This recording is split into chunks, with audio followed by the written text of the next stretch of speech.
Greetings from the Alexandrina Council.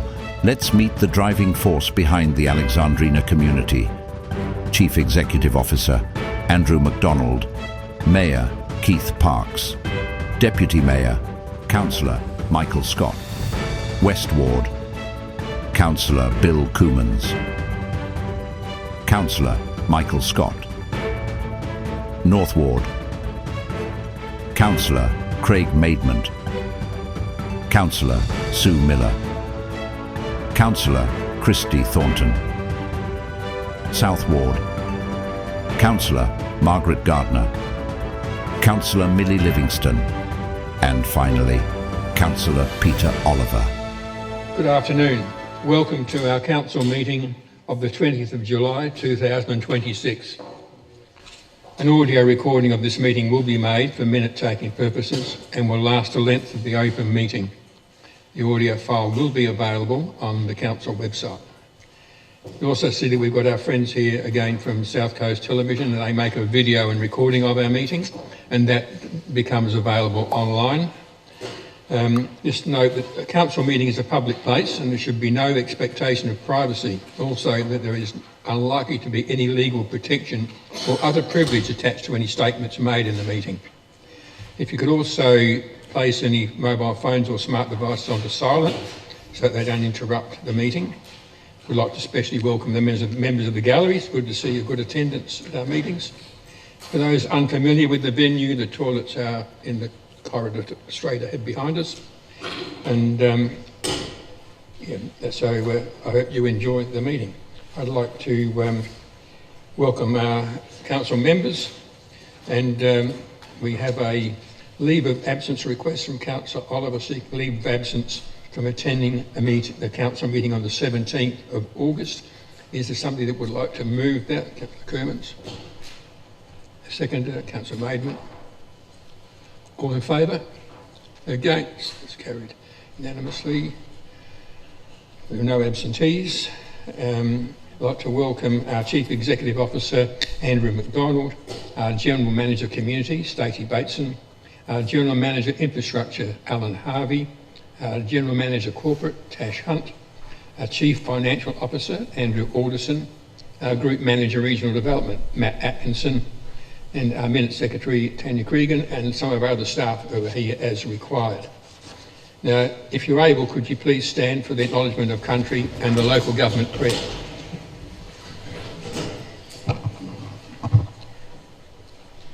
Almighty God, we humbly beseech thee to grant thy blessing upon the works of this council. Guide us in our deliberations for the advancement and the true welfare of the people of this district. The Alexandrina Council and its communities acknowledge the Narrandjeri, the Paramount and the Gardner people as the traditional custodians of the lands and waters of our council district. Thank you.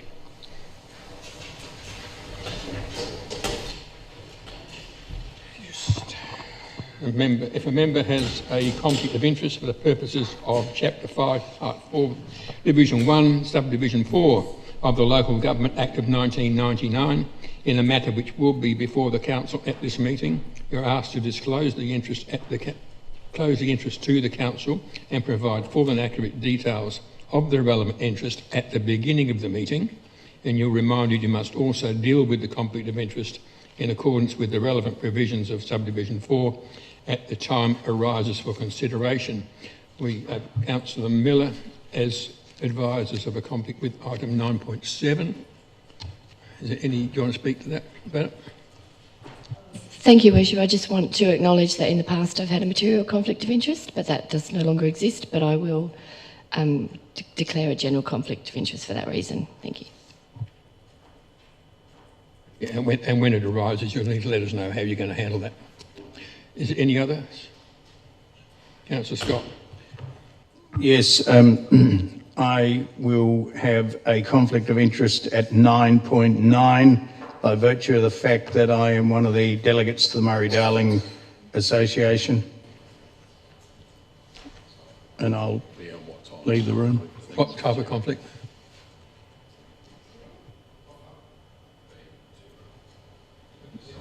Yeah.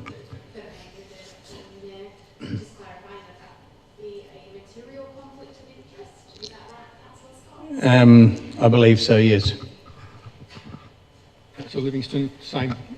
Yes, I also have a conflict of interest at item 9.9, the same as Councillor Scott. And I have a material conflict of interest at item 9.4 due to being a related party of Goolwa Jetty Builders, the contractor that is dealing with the Horseshoe Bay Pontoon. Thank you. No others? All right. So item 4 is deputations. No, it's not. We'll go just change that page for a second. We'll go to item 2 first, confirmation of minutes. 2.1 is the ordinary council meeting minutes of the 15th of June 2026. There's a recommendation that they be received as true and correct. Move Councillor Maidment. Seconder, Councillor Oliver. Any discussion relating to those minutes? I'll put that to you. All those in favour? Against? It's carried unanimously. 2.2 is the special council meeting minutes of the 29th of June 2026, and there's a recommendation that they be received as true and correct. Move Councillor Gardner. Second, Councillor Livingston. Any discussion relating to those minutes? Not, so I'll put that to you. All those in favour? Against? That's carried unanimously. 2.3 is the minutes of the Southern Communities Transport Scheme Advisory Committee of the 17th of June 2026, and there's a recommendation that those minutes be received and noted. Move Councillor Gardner. Seconder, Councillor Oliver. Any discussion relating to those minutes? Councillor Gardner. Your Worship, I would like to just mention that one car for Scott's is now permanently in Goolwa, and that a new lease vehicle is being shared with Caring Neighbourhood Group, which means that I think they now have 8 cars, and new drivers are required from Goolwa, Middleton and Port Elliot. All the drivers are volunteers, and so when you are driving over 4,000 clients a year from from Victor Harbour right around to Strathalbyn, Milang and Clayton, there's a lot of drivers that are required. And over the past 12 months, 4,670 people or 70 visits have been undertaken for shopping, medical, social activities by Scots. Thank you. Any further discussion relating to those minutes?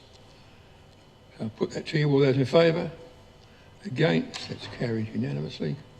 Councillor Gardner, your microphone's on.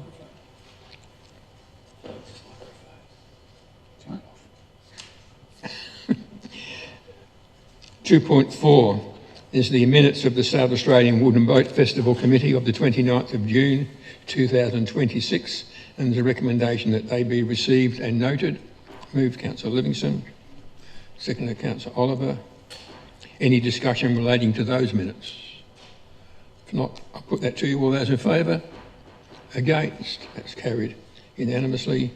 2.5 is the minutes of the Agricultural Advisory Group of the 7th of July 2026, and the recommendation is that those minutes be received and noted. Mover for Councillor Miller.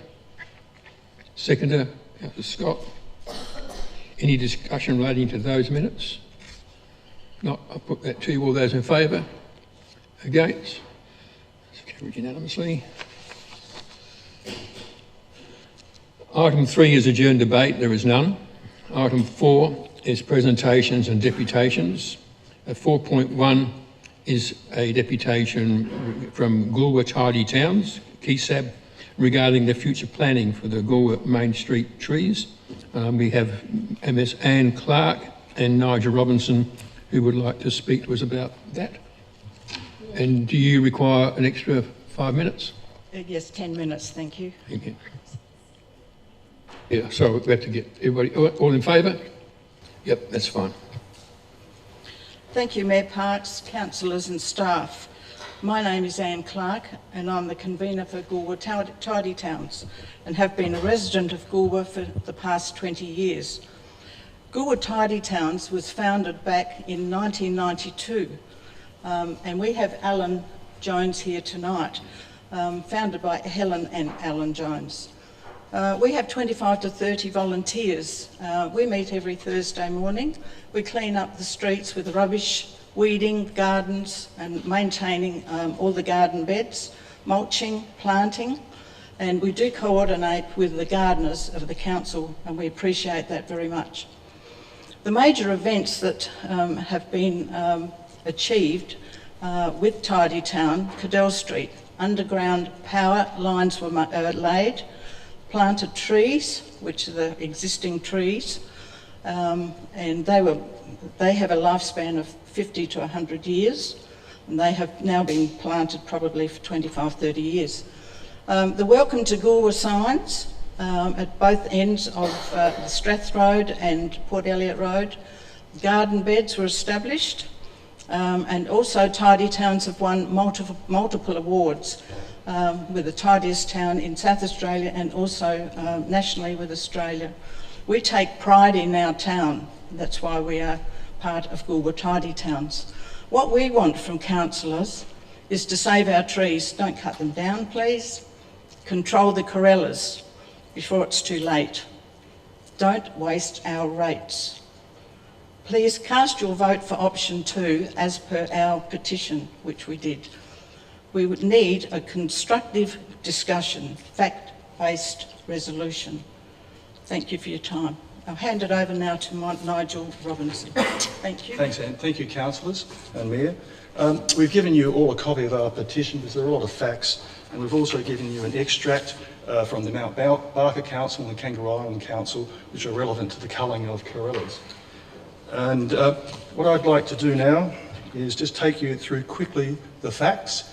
Our petition, we're recommending option 2. We made the decision we wanted to work with council, and Anne and I, along with Peter Nichols, the convener of ARIG, had the chance to meet with Alan Harvey for an hour and discuss all of this, which we appreciated greatly. So option 2 is to keep the trees with a higher level of maintenance. The first variation, we want to maintain the current trees and the current variety. We then want to replace any tree on a case-by-case basis, and only at the end of the tree's life, estimated another 50 to 100 years. Thirdly, we want to implement effective control of the corellas, which are the chief cause of concern, not the trees. And finally, recognising this is the most sensible and cost-effective response. So when this first came up, I had the opportunity, many people came to us at Tidy Towns, we discussed it at length, and we were fortunate enough to meet a fellow called Callan Dennis, who for 20 years worked for council and actually, for council, planted most of the major trees, and Callan's here today. He planted them under the direction of a landscape consultant, Jeff Sanderson. So the trees were specifically picked and specifically planted in 3 stages. The southern section, which is from council up to Laurie Lane, were planted under the supervision of the landscape architect, and he specifically asked for no root guards. Callan then took over. The central section had plastic root guards, and the last section was planted 2 years later at the north of town, which explains why they're somewhat smaller. They've been highly successful, they've grown rapidly, they're fully established, there are many benefits there. They're salt and drought resistant, and as highlighted by a previous petition, they have got a value of some 1.3 million. So this has come up before. We have a newspaper article here from 2015 where the Mayor was advising the trees needed to come out. We have a response here from Alan to Callan saying that this was a discussion some 10 years ago. The trees are still thankfully here. This has provoked a huge response, and councillors, you need to be aware, I was actively involved with Goolwa Wharf. This has triggered a bigger response than Goolwa Wharf across Goolwa, but across the entire council area, and I'll explain why. So let's have a look at some facts. The press release and the Mayor's statements got the community's interest, and we were concerned about that. The MySay survey from our point of view was saying 4 of the 6 options would cut the trees down, and there was no information in terms of supporting information about costs and varieties. And as Margaret Castle said at the previous deputation, how can I make an informed choice without costs? And Meredith said, how can I pick without details of the varieties? I won't go through the cost estimates, but we're at MySay 1, And in our discussions with Alan, if this goes ahead, one of the key things that council will do is put in concrete and steel root guards. So this becomes a major engineering project, and it must be in the millions of dollars. And whichever of these options you look at, if you don't control the Corellas, you've still got a problem. And that's what Goolwa in the bottom right-hand corner looked like before Tidy Towns was successful with council in removing the Stovey poles and putting up the trees. That's the 1970s and 1980s in Goolwa. So one of the things that Alan Jones said to us is, as a former councillor, is we need the facts. So I went down Cadell Street with a survey, wearing my Tidy Towns gear, walked in and said, "G'day, I'm Robbo, I'm from Tidy Towns. What do you think about the street trees?" And I said, "Well, why are you here?" He said, "Oh, well, council's put out a survey." 80% of the people I spoke to did not know there was a MySay survey. So I then explained the 6 options. I then asked them, "What do you think?" 33 businesses signed our petition. 33 of 50 businesses on Cadell Street are opposed to cutting down these trees. 90% of the people I spoke to love the trees. 10%, which is 5 businesses, hate the trees. But 100% of the people I spoke to, which is some 50 businesses along Cadell Street, said we hate the Corellas. And a number of them said there should be an option 7, shoot the Corellas. Of the 33 businesses that signed our petition, 3 of them are local real estate agents. 7 deferred because they were busy. They were the fish and chip owner or the pizza bar. They were busy, hairdressers and so forth. 5 abstained because they're in a small town, and 5 refused. The interesting thing about that was I asked every person, who have you spoken to? The 5 that had complained had all spoken to the mayor, but none of the people who were happy had spoken. Finally, we got 371 signatures in just 2 weeks. We made a decision to stop there because we just wanted to work with council in a constructive manner. So one of the key issues that comes up is the trip hazards. If you look at the top left-hand corner, you'll see Brad from the bike shop. He's one of the guys who gave it to me with both barrels. And when you actually go along Cadell Street and have a look at it, there are 5 dangerous trip hazards. The first 2 are the car wash and BP. They are the Telstra covers, and they're not trees. Then you've got the medical centre, the school with the bitumen lip, the school with a concrete lip. These are busy. Then underneath that we've got 8 moderate trip hazards. Interestingly, these come from tree guards in the middle section. So in front of the Automart there are 2, there are a couple in front of the bakery and the motel. And so there are hazards, and there's 9 that are uneven. So if you have a look at this, that's 22 trip hazards. Cadell Street's at 1,500 metres long. You take off the verandas and roads, we've got 1,200 metres of footpath. There's 20 trip hazards related to trees. At 2 metres of bitumen or paver to replace, that's 40 metres. That's 3% of the footpath. So Strathalbyn councillors, it wouldn't make too much sense to rip up the main street of Goolwa for just 3% of the footpath. Air gaps would fix the problem for the cellars. There's only one cellar we've identified, and that's the pub. The bottom right-hand corner, you can see a picture of the pub early last week. That footpath is pretty much dead straight, and you can see there's no cracking in the pub. But to put an air gap in would be a simple fix to isolate the trees. Now, across the bottom there, you'll see a sign that says Middleton marked. There are 2 big hazards at the Middleton foreshore, and they are marked. So council sent out a press release telling us that there are dangers, but no dangers on Cadell Street are marked. Finally, and it's hard to put this politely, but in Goolwa, in our goldfish bowl of older people, there's a constant focus on trip hazards. I've just been to the city on the weekend. If you go down Mount Barker, Stirling, you go down the Norwood Parade, you go along North Terrace, there are trip hazards everywhere. I went out through Victoria Avenue. None of those councils are talking about cutting down the trees because of a few trip hazards. So it's a flat footpath fantasy, and it doesn't justify spending millions of dollars. They exist everywhere, and Cadell Street in reality is low risk. Last 2 slides, the Corellas. What's really going on here? What really upsets people is the Corellas. And Alexandrina's council Facebook page says we've got a 15,000 super flock this year in Goolwa, another 12,000 in Strath, but the council policy says that shooting doesn't work. When we met with Alan, he said, no, that's not correct. We have used lethal culling in the past, and Alan supervised that in Strathalbyn and told us that it worked. So The locals in Goolwa and Strathalbyn are saying the last 3 years it's got worse. Why? Because what's happening is the councils around us are culling. And that's why we've given you the Mount Barker and the Kangaroo Island material. So all these other councils around us are culling and moving the birds on. And Kangaroo Island had a petition led by the school principal. That's 10 minutes, Nigel. Can you sum up? I'm summing up now if I can, Keith. You got 1 minute. Okay, thank you. So you can see that there's a major problem, and as a result of this, the Strathalbyn School has been shredded. I've spoken to the people at Strathalbyn, the Motor Museum, the Heritage Museum, the school, and I have the permission of Ian Kent, the principal, to speak to you to say he's got 1,500 students, 200 staff. He is culling corellas out of desperation. The school council and the education department have given him permission to do that. We've become the corella capital of the Flurio, that's Goolwa. We have 1,000 significant trees at risk. You can see the pictures at Strathalbyn, you can see the school oval, you can see the mess. So in a constructive discussion with facts, all of our towns, all of our trees are at risk, all of our schools, all of our council assets. We've got peak season approaching for retail, tourism, hospitality. We have got physical and mental health risks. People complain about the constant noise in all of these areas. So we're looking for council for a corella action plan by October. So we have 3 questions on notice for council.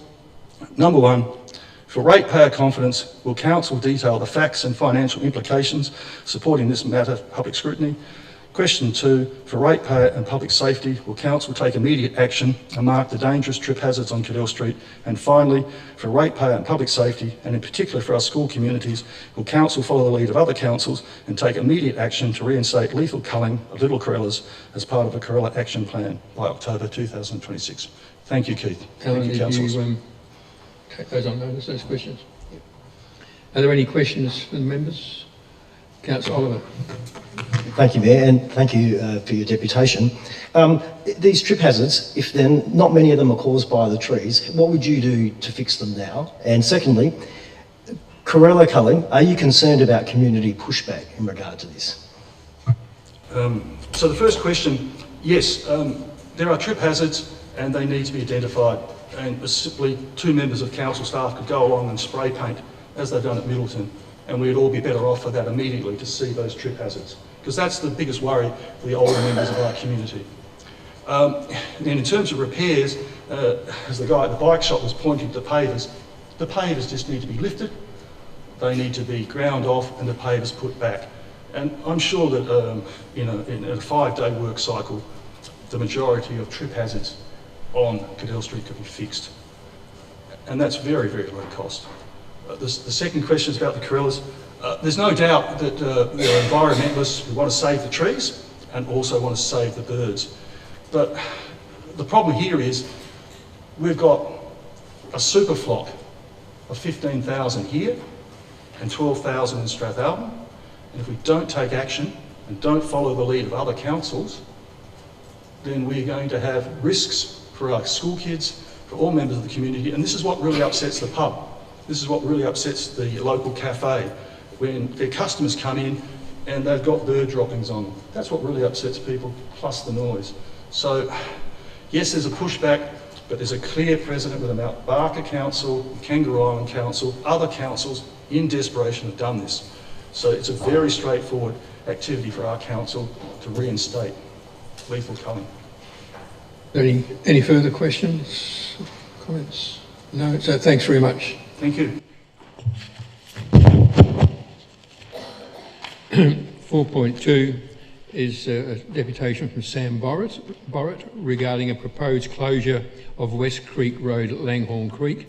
Sam, you need more than 5 minutes? Yes, if I could, thank you. So, all in favour of that? Yep, thank you.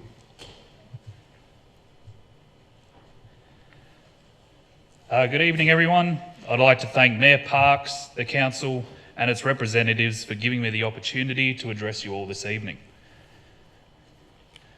It is unfortunate that once again a community representative is standing before this council to speak about the proposed closure of West Creek Road.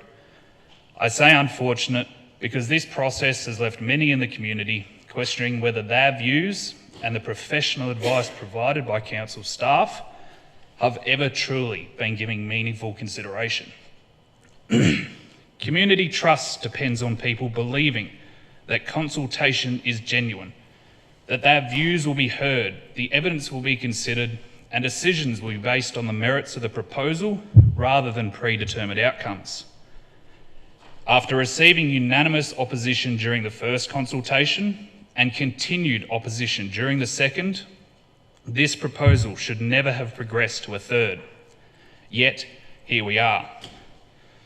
While support in the most recent consultation has increased, it has done so dramatically, by more than 1,500% compared with the previous consultation. I want to be clear, I'm not suggesting that those responses are invalid. However, before Council relies on these figures to justify permanently closing a public road, the community deserves confidence that the consultation accurately reflects the views of those most affected, particularly when more than half of respondents rarely use West Creek Road. That raises a reasonable question as to whether these results are truly reflective of the views of those who rely on the road the most. The consultation process alone raises serious questions, but it is not the only issue before Council.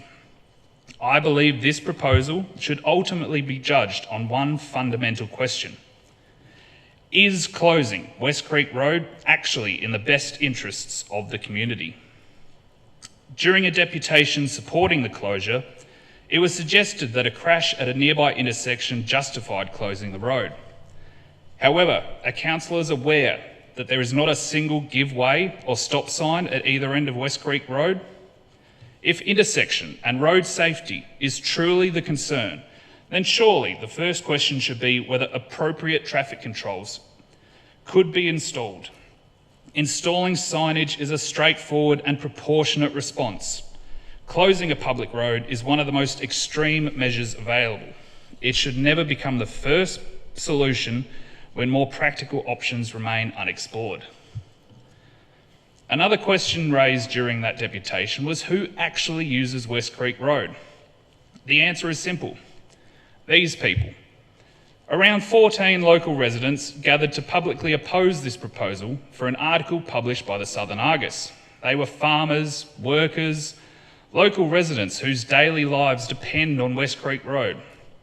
For them, the consequences of closing the road are not theoretical, they are real. Yvonne and John Freshke, who live near the Bremer River, explain that during periods of flooding, West Creek Road can become their only viable route out when surrounding roads are cut by floodwaters. For them, keeping this road open is not simply about convenience, it provides certainty when conditions become unpredictable. Also present were Ak, Jenny and Hattie Verco. As you have previously heard from Ak Verco's past deputation, West Creek Road provides reassurance that emergency services have a direct route when every minute counts. That concern is not hypothetical. Jenny Verco was recently involved in a serious traffic accident near Tolderol, not far from West Creek Road. Emergency services were called and I attended that incident as the CFS incident controller. I know firsthand that the SA ambulance service used West Creek Road. Had that road already been closed, these paramedics would have been forced into a longer route, delaying their arrival and delaying potentially life-saving treatment. However, West Creek Road serves a purpose far beyond providing access to nearby properties. It is an important connector between Milang, Clayton, Murray Bridge, Wellington and beyond, carrying people to work, school, medical appointments, shops and family gatherings. This is not simply a local access road, it is a connection between communities, and it is why so many residents have continuously opposed its closure. By contrast, McEnany Road performs a different function. West Creek Road connects communities, while McEnany Road primarily services traffic whose destination lies on or immediately off McEnany Road. While these roads share some similarities, it is only when we step back and consider the function of each road that we see how vastly different they are. Which brings me to another argument used to justify this proposal. Cost. Several councillors have suggested that West Creek Road can be closed because McEnany is considered a duplicate, reducing council's future maintenance costs. If reducing maintenance expenditure really is in the best interests of the community, then I accept that that is a discussion worth having. But it also means asking another question. Has council identified the right road? Has council properly considered the cost of making McEnany Road capable of carrying the traffic it wants to divert there? Because in its current condition, the intersection of McEnany Road and Mosquito Creek Road is simply not suitable. Increased traffic is one issue, heavy vehicles are another entirely. I struggle to see how trucks could safely navigate that intersection without creating additional risks for themselves and other road users. Council's own records indicate that redesigning this intersection would likely require purchasing adjoining land. That is not a minor maintenance expense. It is a significant infrastructure project. As I walk the path a vehicle would take when turning right from Mosquito Creek Road onto McEnany Road, you'll see that by the time I have sufficient visibility to my left, I am already committed to the intersection and exposed to traffic approaching from the right. At the same time, I occupy the path of vehicles turning onto Mosquito Creek Road. If council intends to redirect additional traffic, including heavy vehicles, through this intersection, it must first make it safe. That is not a cost that should be considered. That is a cost that should be considered before concluding that closing West Creek Road will reduce maintenance expenditure. This brings me to the focus of tonight's presentation. Is closing West Creek Road actually in the best interests of the community? When I consider the evidence surrounding safety, I'd say no. When I consider emergency access, I'd say no. When I consider the importance of maintaining connections between neighbouring communities, I'd say no. And when I consider the arguments surrounding cost, I'd say no. So if closing West Creek Road does not strengthen public safety, does not improve emergency access, does not improve community connectivity, and is not shown to represent the greatest benefit to the community from a financial perspective, then I'm left asking one final question. What community benefit is actually achieved by closing West Creek Road? Tonight, I haven't asked council to rely on assumptions. I've asked council to consider the evidence. I believe that evidence leads to one conclusion: that closing West Creek Road is not in the best interests of community. Having considered the recommendations now before council, I respectfully ask councillors to support recommendations Group A and Group B, resolving to leave West Creek Road open. I believe that course of action best reflects both the evidence presented this evening and the long-term interests of our community. Thank you. Thanks, Sam. Any questions of Sam? Councillor Maiden. Yeah, you head up McEnany Road intersection with Mosquito Creek Road, and the sight lines there appear to be okay for vehicles, but you're talking B doubles here, I presume, negotiating that bend. What if the owners of that land were to give up part of that corner to make that viable for B doubles to traverse that corner?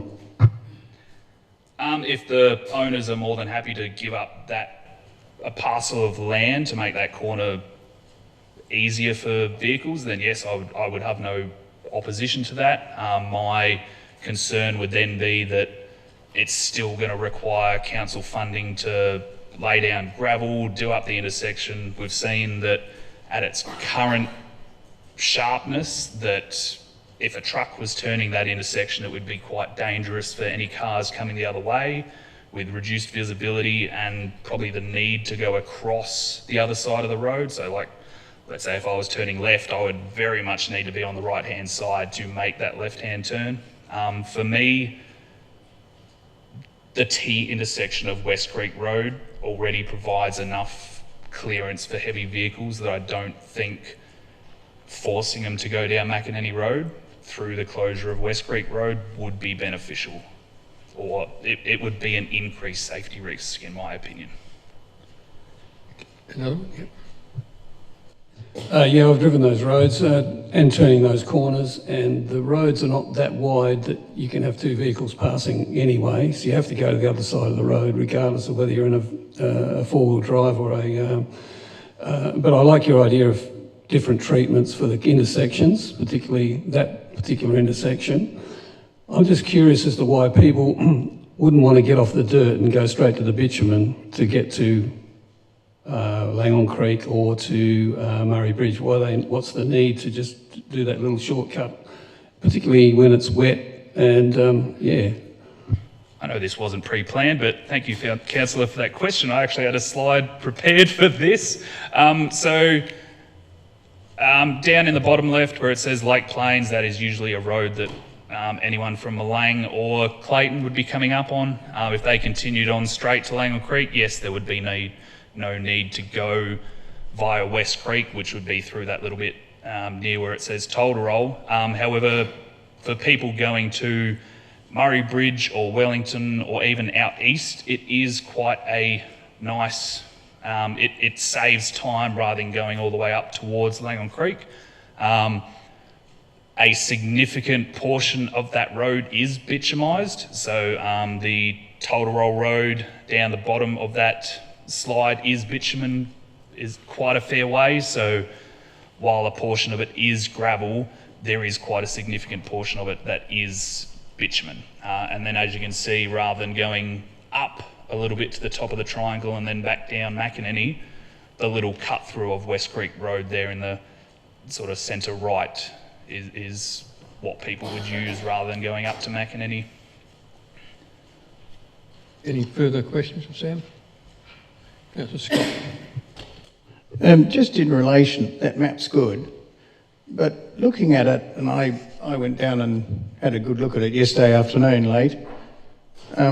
If you're coming along from Tolderol and you're going to Murray Bridge, you're better off going round and coming out on that slight bend on the main road, and then going down to Kangaroo Road and turning left and going up there.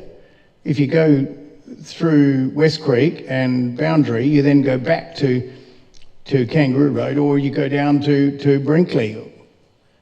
And I'm just wondering, I'm still struggling with what the real advantage is in having it open, because that intersection you showed is actually quite wide.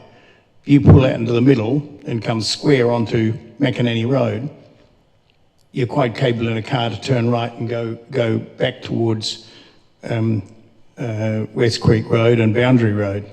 It's not a narrow intersection, it's actually quite wide. It's got quite a big sweeping area that you can turn around, because apparently most of the trucks go left onto McEnany Road and out to the main road, where it says a good entrance to the main road, because on Boundary Road the sight lines are not so good going out onto the main road.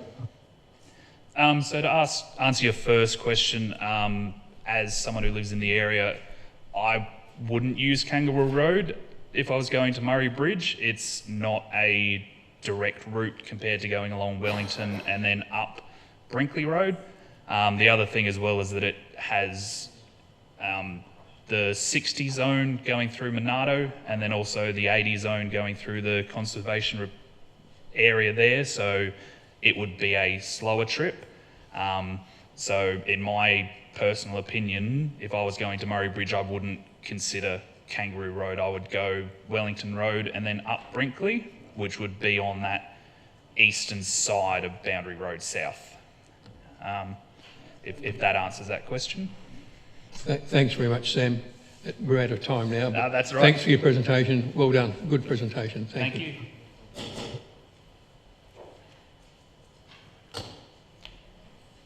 Item 5 is petitions, 5.1. is a petition requesting council to reject the development proposal on Crown land at Bristow Smith Reserve, DA 25024296. There's a recommendation that we receive the petition, and Councillor Gardner. Your Worship, I'd like to move an alternative motion. It would be the first part of, so number 1, and the second part would be note that no council funding has been approved or provided towards the proposed facility, and that the Goolwa Rowing Club is responsible for the building costs and intends to seek external funding. So is there a second for that, Councillor Maidment? Is there any discussion? There's not normally any debate over the petition. No, so I'll put the recommendation to you. All those in favour? Against? That's carried unanimously. Item 6 is questions with notice. 6.1 is a question from Councillor Miller regarding the March 2026 state election commitment in Strathalbyn for walking trails and 9 Mile Road, Woolgaroo Road for a shared pathway. 6.2 is a question from Councillor Cummins regarding a recycling bin trial at Horseshoe Bay, Port Elliot. 6.3 is a question from Councillor Cummins regarding coastal remediation at Horseshoe Bay, Port Elliot. 6.4 is a question from Councillor Oliver regarding significant artworks. Those questions and the answers to them are all provided in the agenda. Item 7 is questions without notice. Are there any questions without notice? Councillor Oliver. Thank you, Mayor. My question is in regard to fast food outlets in Goolwa.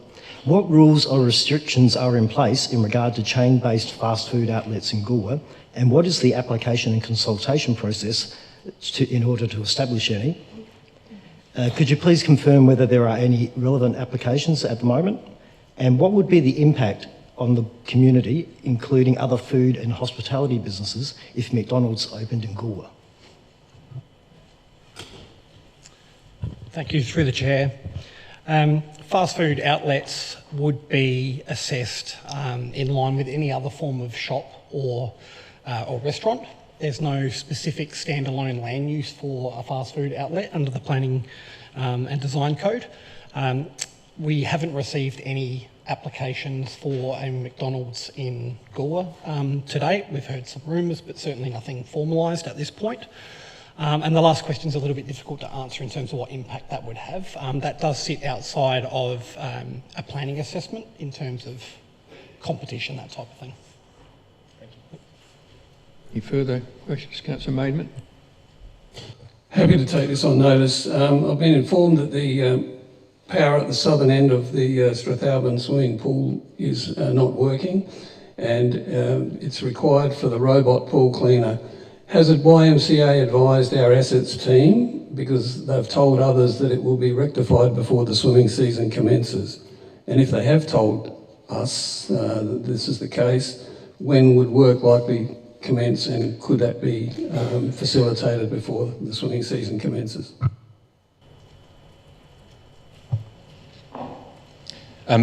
Through the Mayor, the answer to that question is no, we've not received any correspondence or communication from them regarding that issue. We will take that on notice and we will take it up with them tomorrow. Councillor Scott. Yes, has administration had any conversation with the Department of Transport in relation to the recent maintenance works on the Mount Compass to Goolwa Road, where a considerable amount of money appears to have been spent? The rumour was 2 million, but I'm not sure about that. And that the only part, or one of the parts that they have failed to touch, is the one part that's got the biggest potholes and is the one area where a truck can get off the road a bit and allow traffic to get past on Adelaide Hill. Has any explanation been given or discussion been had with our staff, please? Through the Mayor, apart from we catch up with the Department of Transport every 6 months, where our staff and their staff get together and talk about generally the network. They advised us that there was work to be done there, not specifically what it was going to be happening there. So I'd have to take that question away and pose it to them to get a response. Any further questions? Councillor Miller. Thank you, Worship. I'd like to ask some questions about item 9.2, which is the Horseshoe Bay Wave Modelling Project. And I really appreciate Councillor Cooman's questions in the agenda. Mine are complementary, I think, or supplementary to those. And for that reason, I'll be moving that my questions and the answers be included in the minutes. In regards to that item, how much or what is an estimated cost to undertake an economic and cost-benefit analysis? And what is the estimated cost to commence an interim sand nourishment trial campaign of the current part of the bay, that's Horseshoe Bay, with an external sand source? And I've got 4 other questions as well. Thank you. Thank you. Through the Mayor. The general cost for undertaking a cost-benefit analysis, based on an estimate that's been provided by the Coast Protection Board for similar projects elsewhere, is between $40,000 and $60,000. And then the sand nourishment, the further investigations required for where an appropriate sand source may be required is roughly $40,000. Thank you, Worship. And I do appreciate that these are on the screen because I sent them in earlier. So just to clarify, to commence an interim sand nourishment trial, I thought was around $1 million, not to do an economic benefit. Through the Mayor, it's difficult to estimate. The cost-benefit analysis will provide us the costings for what the actual cost would be. That said, there were estimates provided within the information that was provided to the community through the consultation period. So you're quite right, it's going to be circa $1 million for that over a period of time. But we'd be looking for external funding to support that as well as the research. And the rest of my questions are up there on the screen. Sorry, I've nearly lost my voice, so I don't really want to read them out. I just wanted to clarify whether the external funding was to undertake the economic and cost benefit analysis, or if it was referring to do the actual work. And then if council's paying for that work, where the funding would be coming from, and if we don't get external funding, what that means, but I'm glad that's clarified there. And if we are going to do an interim trial, where that funding would be coming from, and I see that's up there as well. And my final question was about whether it was in the long-term financial plan. Are members happy for that to be all put into the minutes?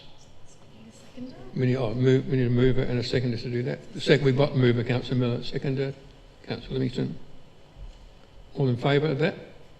That's carried unanimously. So that's fine. Are there any other questions? Councillor Miller. I just have one more question about the information briefing session, which I understand is scheduled for next Monday to be in the Strathalbyn Town Hall. If we can give as much notice to the community as possible as to that happening and what the topics will be.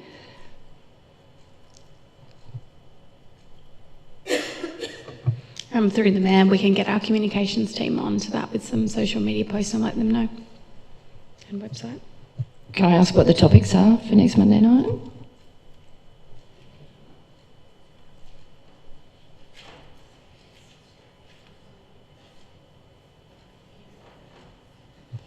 Through the Chair, I believe it's the Strathalbyn Town Plan, the Strathalbyn Visitor Information Centre proposed future model for discussion, and an update on the Langhorne Creek Discovery Trail. there any further questions? Not, we'll move on. Item 8 is notice of motions. 8.1 is a notice of motion from Councillor Miller regarding the rating structure review, priority action ID 1.1.3 in Council's A2040 strategic delivery plan. It's moved. Councillor Miller used to move. Yes, thank you, Horseshoe. I'll just speak very briefly. I appreciate the advisory, the timing and the cost of a report from the administration. I've asked for this because it concerns me that council members, I'd like to make sure they're given the opportunity to review and comment on any project brief or scope. Both previous attempts at this, in my view, made assumptions based on opinions rather than evidence, and I believe were framed to achieve a desired outcome rather than letting a review identify recommendations. They mustn't just be about pressure testing our primary production differential. It was back then and is still now unclear to me what the scope of the rating structure review will entail or who would undertake it. And I just stress I'm not and never have been opposed to a rating structure review. But back in December 2023, when this came up, we knew the ASCOSA legislation would have implications for us. We had also strategy documents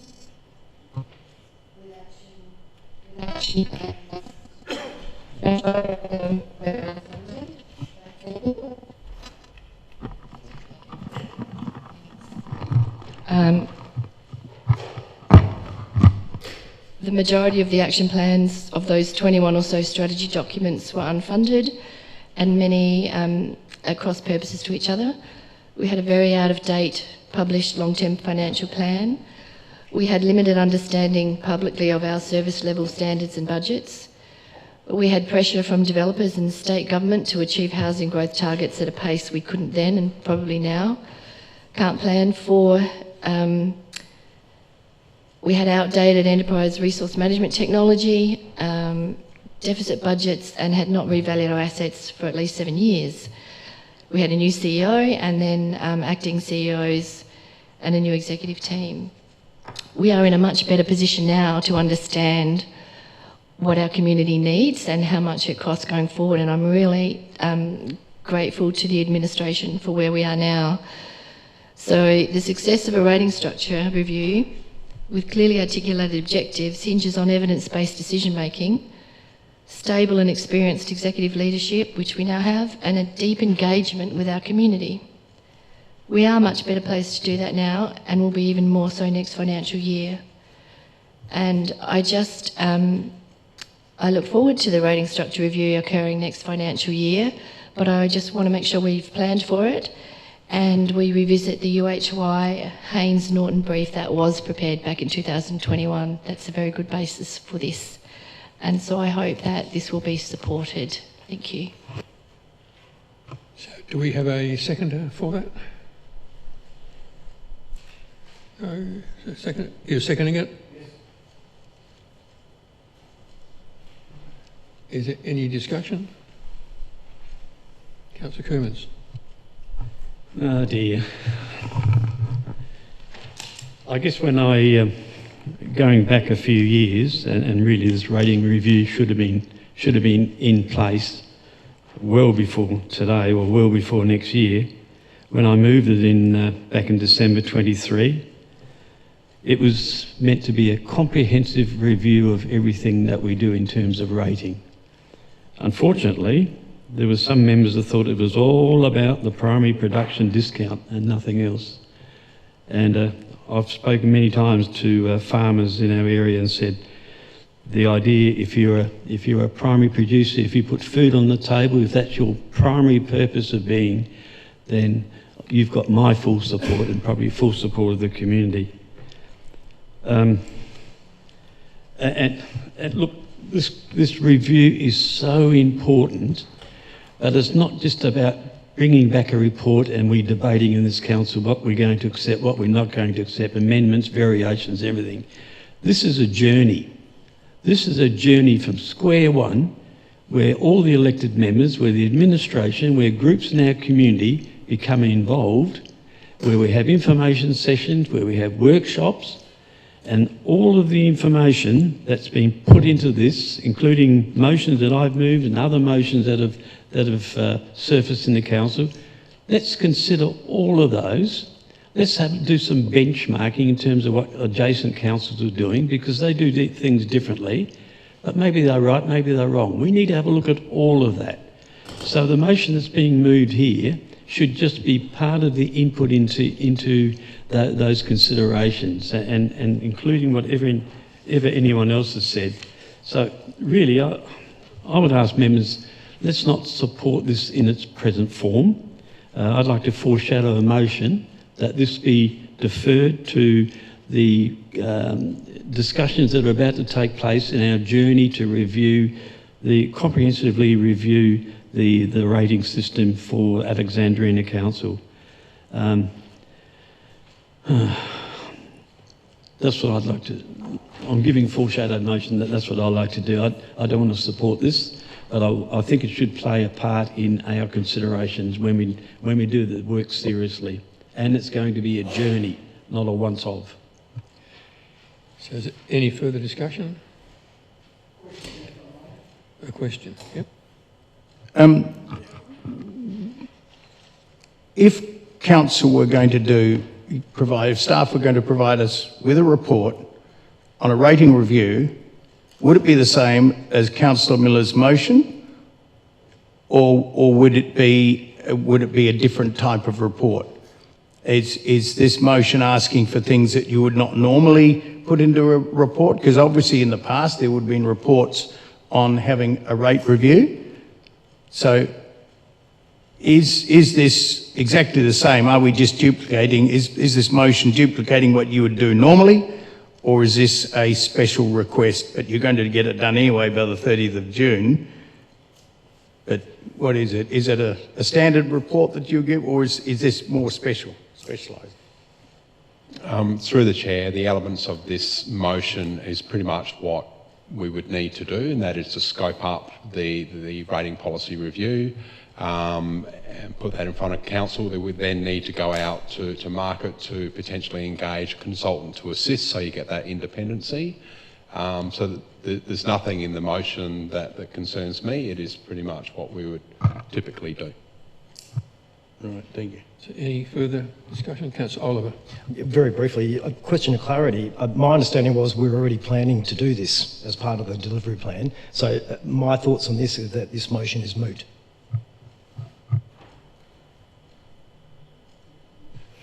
Through the chair, the rating review is on our radar and is on our planning for part of that 27-28 year as per council's current resolution. Any further discussion? Yes. Would you normally provide a report to council prior to a rating review, or would you just get on and we might tick off who might be contracted to do it, or is it normal to do a report before a rating review? Through the chair, my approach would be to bring council on that full journey, and as Councillor Cooman said, it is a journey that council members, administration and the community need to take together. So for council to be on board early in the process, I think is really important. Is there any further discussion? Councillor Maidment. Will this motion fast track anything that we've already got in place? Through the chair, no. As I said before, it's already on our radar as part of our planning process, and that'll occur as per council's current decision.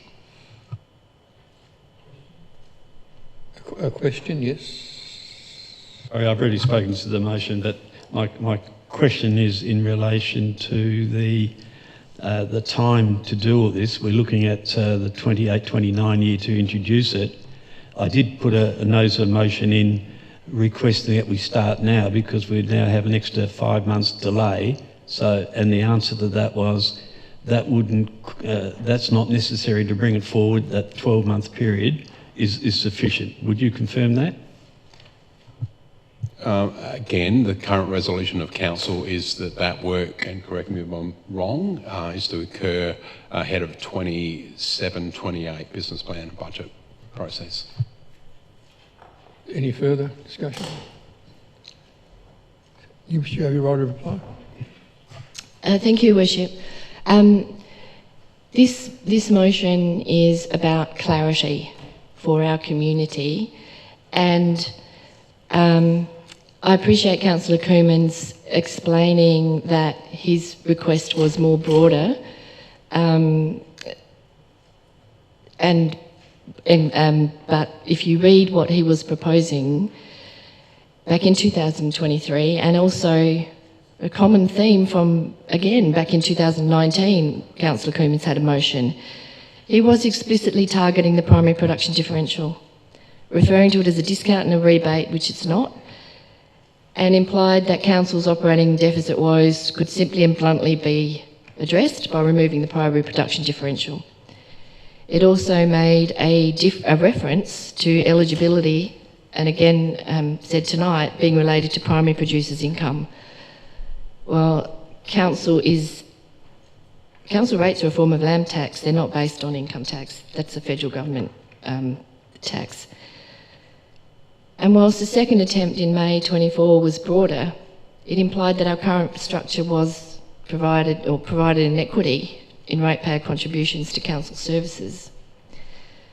So I guess what I'm saying is, we are going to do a rating structure review, yes, but what is not clear to me is what that would focus on. And so far, since I've been on council, all I've heard is let's do a rating structure review to target the primary production differential. It's all that we heard in the previous term of council when I was not on this council. So all I'm asking for, and it's verbally been addressed tonight, is that the community be involved and a report come to us to tell us what is involved in a rating structure review. That's all I'm asking for here. If this doesn't get supported, that's okay, because the administration has said that it will be a broader structure review. That's all I'm seeking reassurance of, that we are not just targeting the differential, because a rating structure looks at how we rate to collect, whether we use capital value, whether we use unimproved value. It looks at waste. It looks at, hopefully it will look at separate rates for development and infrastructure that's going to come with this massive housing growth that we're being asked to deliver.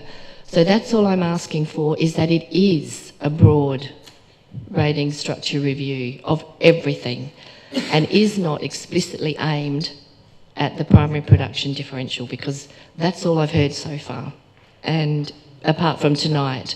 So it doesn't matter whether this gets up or not, because I'm assuming from the responses tonight to questions, which were great questions, that everything I'm asking for here will be covered off before the rating review commences. So I hope you will support it, because it's harmless. It's just being explicit about what the next steps will be. And just as an observation, it was made known earlier, or 2 weeks ago, that there was a motion on notice to bring forward the rating review. And I'm glad to hear that we're not doing that, because it's a big project and it takes a lot of time. And I look forward to it being done, as we've agreed, in the next financial year. Thank you. That ends the discussion, so I'll put the motion to you. All those in favour? Against? So that's 4 and 4, so I'll vote in favour of it, so it'll be carried.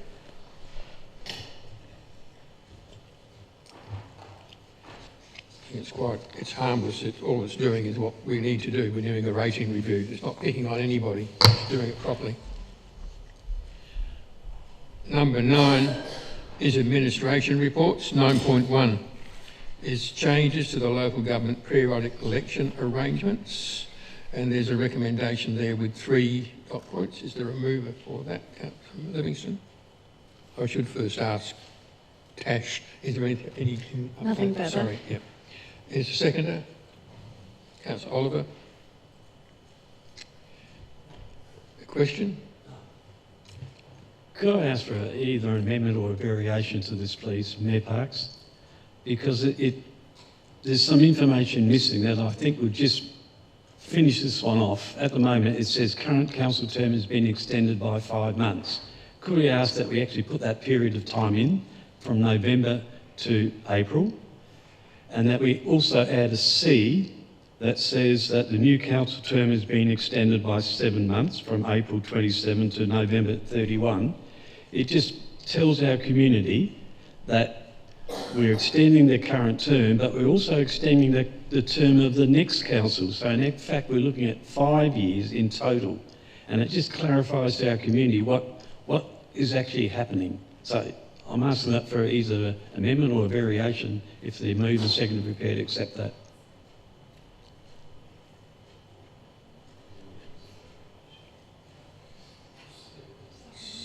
So, Councillor Livingston, you're happy to deal with it as a variation?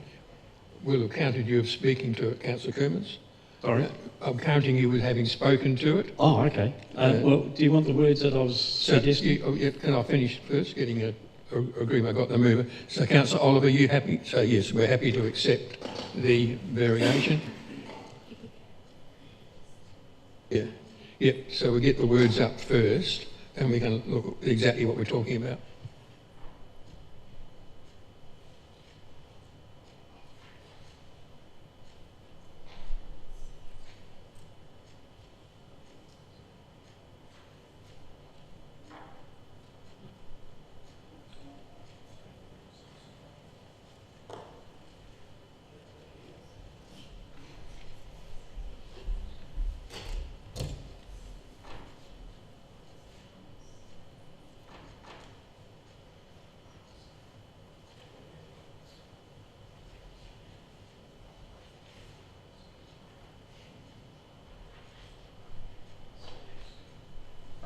Through the chair, Councillor Coomans, have we captured what you wanted to do there?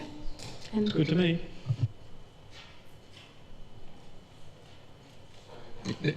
So the variations on the screen, all those in favour? Supporting it, being in, yeah, so it's included. So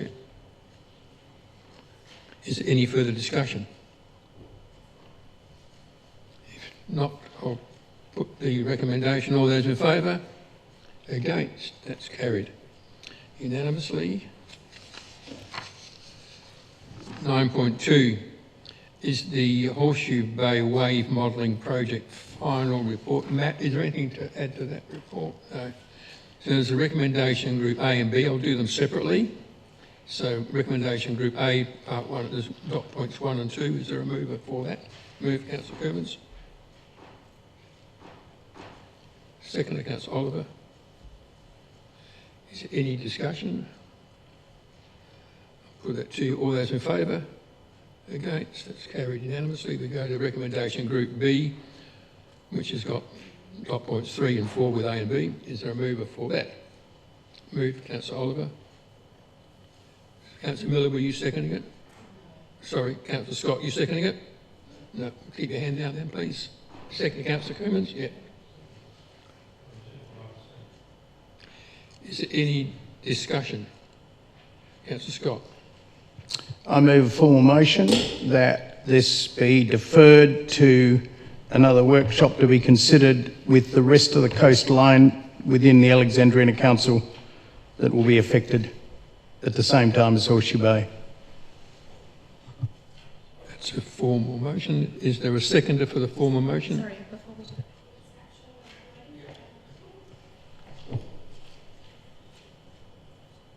Through the chair, Councillor Scott, could you just clarify when you're proposing the formal motion adjourn it to? I said a workshop. Do I need to define what within a month or 2 months or at a satisfactory time? I'm flexible on that. What does that administration, what's workable for administration? Okay, as long as it was just the workshop, we'll say to workshop prior to reconsidering. Yep, thank you.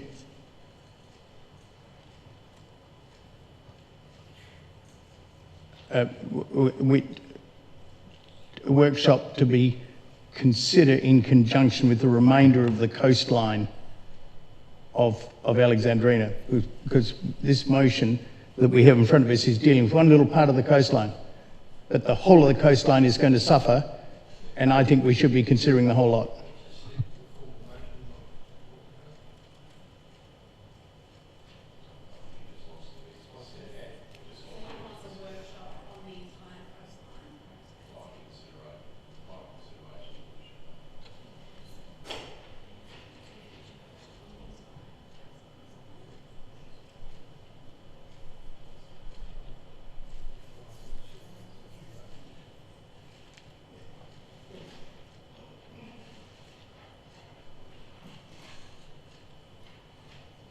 Your motion?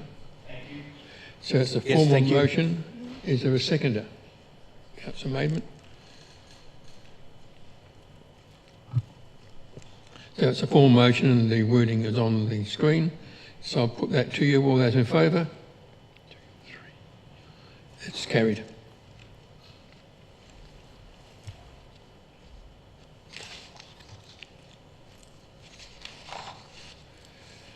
So 9.3 is the proposed community engagement on the Horseshoe Bay access review and design. Alan, is there anything to add on that report?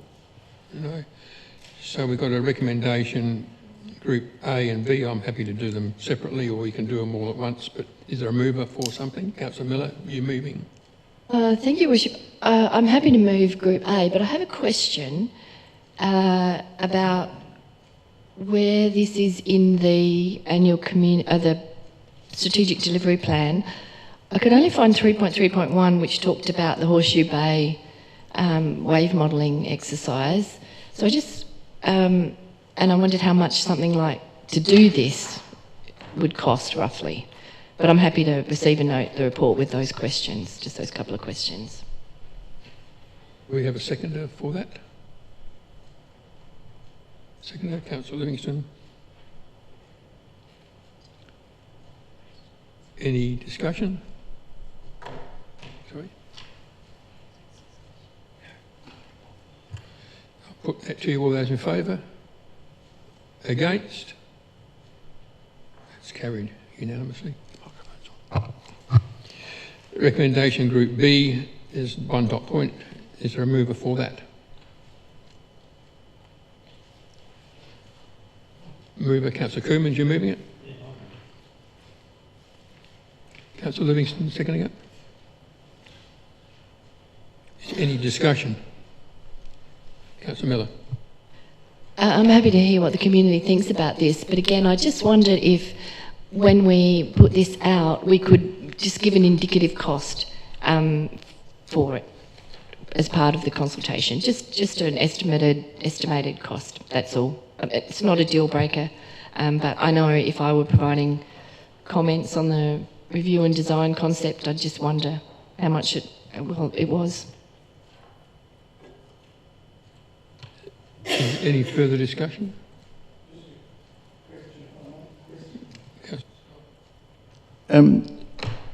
Is this part of the renewal of the damaged one, or is this another access? Because was there not grant funding or insurance funding for the one that leads down to the beach off Basham Parade in the middle?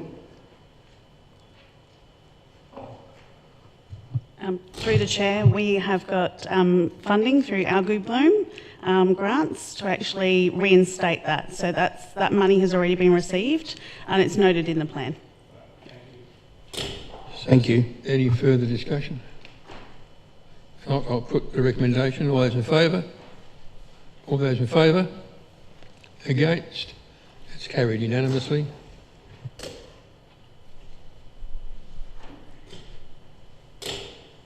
(9.4), Councillor Livingston. Yep.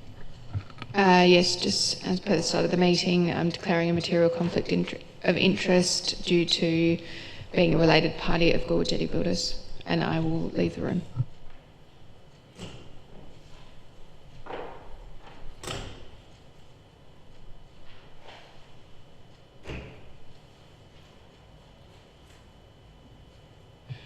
So 9.4 is the Horseshoe Bay Pontoon, the funding and maintenance update. Alan, any updates on that report? No, so there's a recommendation there with 4 dot points. Is there a mover for that? Councillor Scott, you're moving it? I am, but could I have an addition into it, please? We're thanking Mr. Basham, but I think I'd like to see an acknowledgement of all the work that the Jetty Builder Company has done. They have been central to the success of this, I believe, and I think it'd be appropriate that that be included in the motion under number 5 or yes, I think under, or make it number 3 and push the other 2 down so that the 2 thanks are together. But anyway, that's up to administration.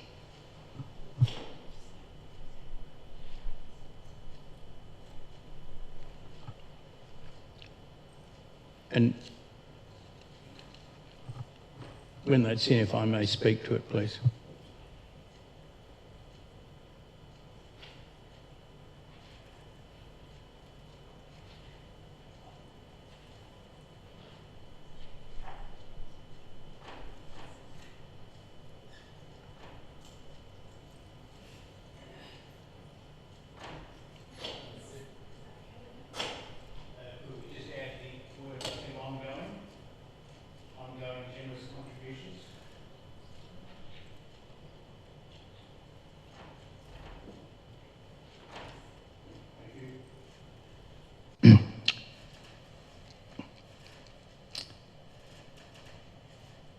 If I may now go ahead, thank you.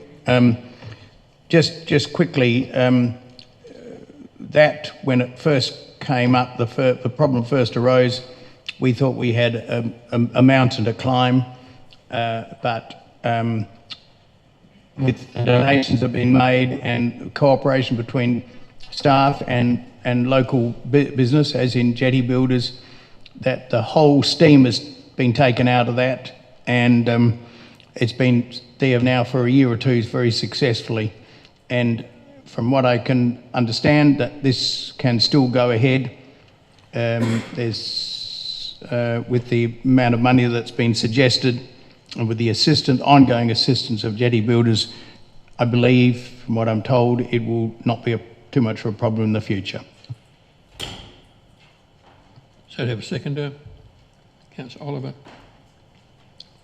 Any discussion, Councillor Kerman? Could I ask a question first, Mayor Parks?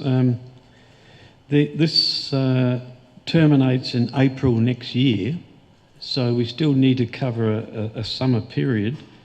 What sort of charges are still likely to be utilised in the maintenance of the pontoon from now until the agreement actually terminates? Through the Mayor, up to this point, the only thing that we have replaced on it of any substantial nature is the steps. That is what we have asked Dave Basham to pay for through this agreement, which he has kindly, which we appreciate very much. At this stage, there's no way of knowing what additional work might be needed on the pontoon until it's removed from the water and a detailed inspection has been undertaken on it. Now, that will be occurring in the next few months before the summer season, and at that point we'll know what other work we need to do on it. Yeah, thanks for that response. I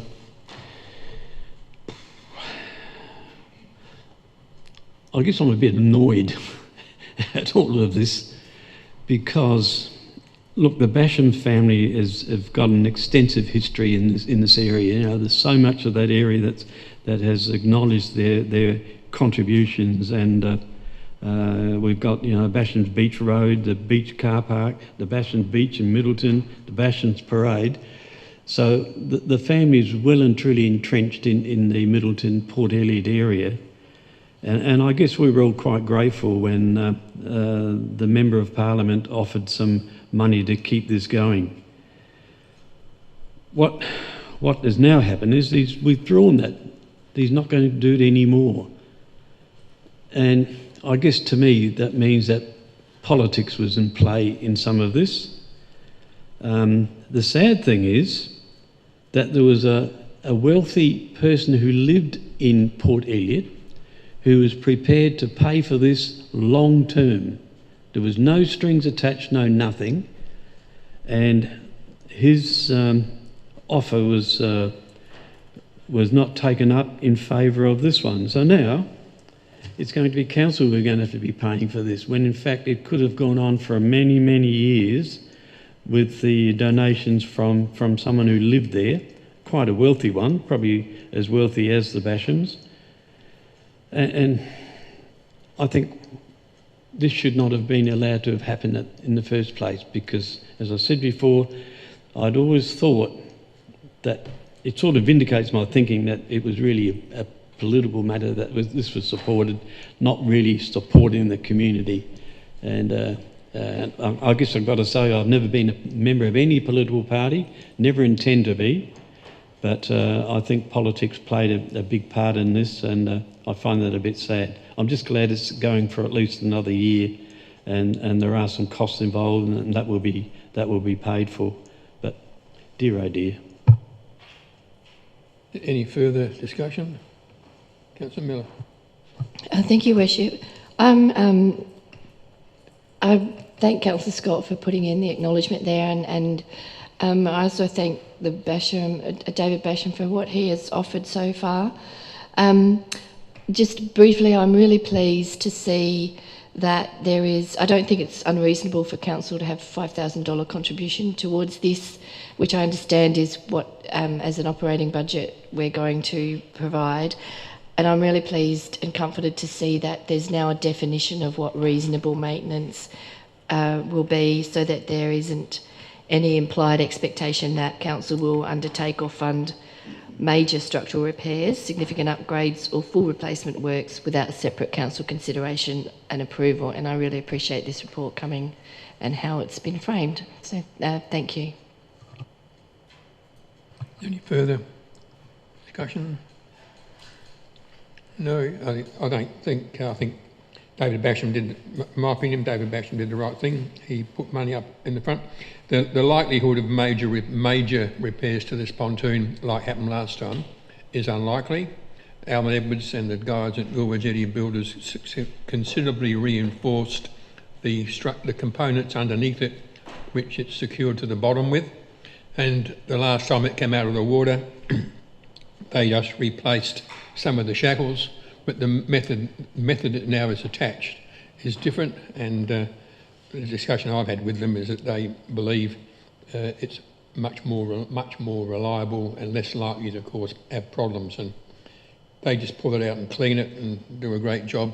And the only reason they haven't, as you know in the notes, is we've had some bad weather, and if you saw the weather about a week ago when we had the storms and looked at the water going through over what's left of the breakwater, it's not hard to imagine the thing getting damaged. That's not the pontoon's fault, it's the Department of Transport that owned the breakwater that need to fix the damn thing, because it's destroying that bay, absolutely destroying it. That's what it was put there for years and years ago. So, Councillor Scott, do you have a right of reply? No? Okay. Thank you. I think happy as it is. Thank you. So I'll put the recommendation to you. All those in favour? Against? That's carried unanimously. 9.5 is the community engagement outcomes and adoption for disability access and inclusion plan of 2026 to 30. Stacey, anything to add? No. So I've got a recommendation there with a Group A, Group B. We might as well do them separately again. So Group A, is there a mover for that? Councillor Maidment. Seconder, Councillor Oliver. Any discussion? If not, I'll put the recommendation. All those in favour? Against? That's carried unanimously. Then we've got the recommendation, Group B. Councillor Gardner. You're seconding it? Is there any discussion? Councillor Miller? Thank you, Worship. I really appreciated this report coming, and it was a great read and some great insights into our community. And I just wanted to say thank you for the report and for those who did respond to the consultation. Thank you. Is there any further discussion? Not, I'll put the recommendation. All those in favour? Against? That's carried unanimously. 9.6 is the proposed community engagement regarding the Milang tennis court reuse concept, and there's a recommendation with 2 dot points. Moved Councillor Livingstone, seconded Councillor Gardner. You want to speak to it? I would like to change the motion, the recommendation. At point 2, can you please at the end of there add subject to the following amendments?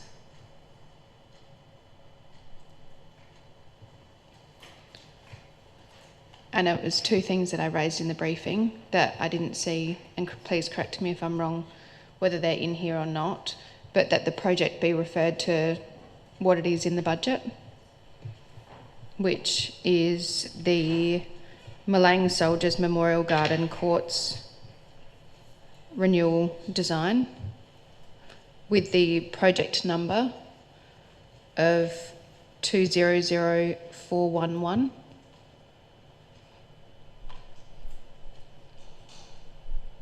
Thank you. And Councillor Livingstone, sorry, could you just repeat the titles, because we'll get a minute taking the capture. Milang Soldiers Memorial Garden Courts Renewal Dash Design. That's what it says in there. Yeah, and then project number or ID. And the second change was on the concept. What I raised was that I would have liked to amend how we referred to the replacement of trees. So if we can please amend that to say replacement and/or planting of additional trees to be considered.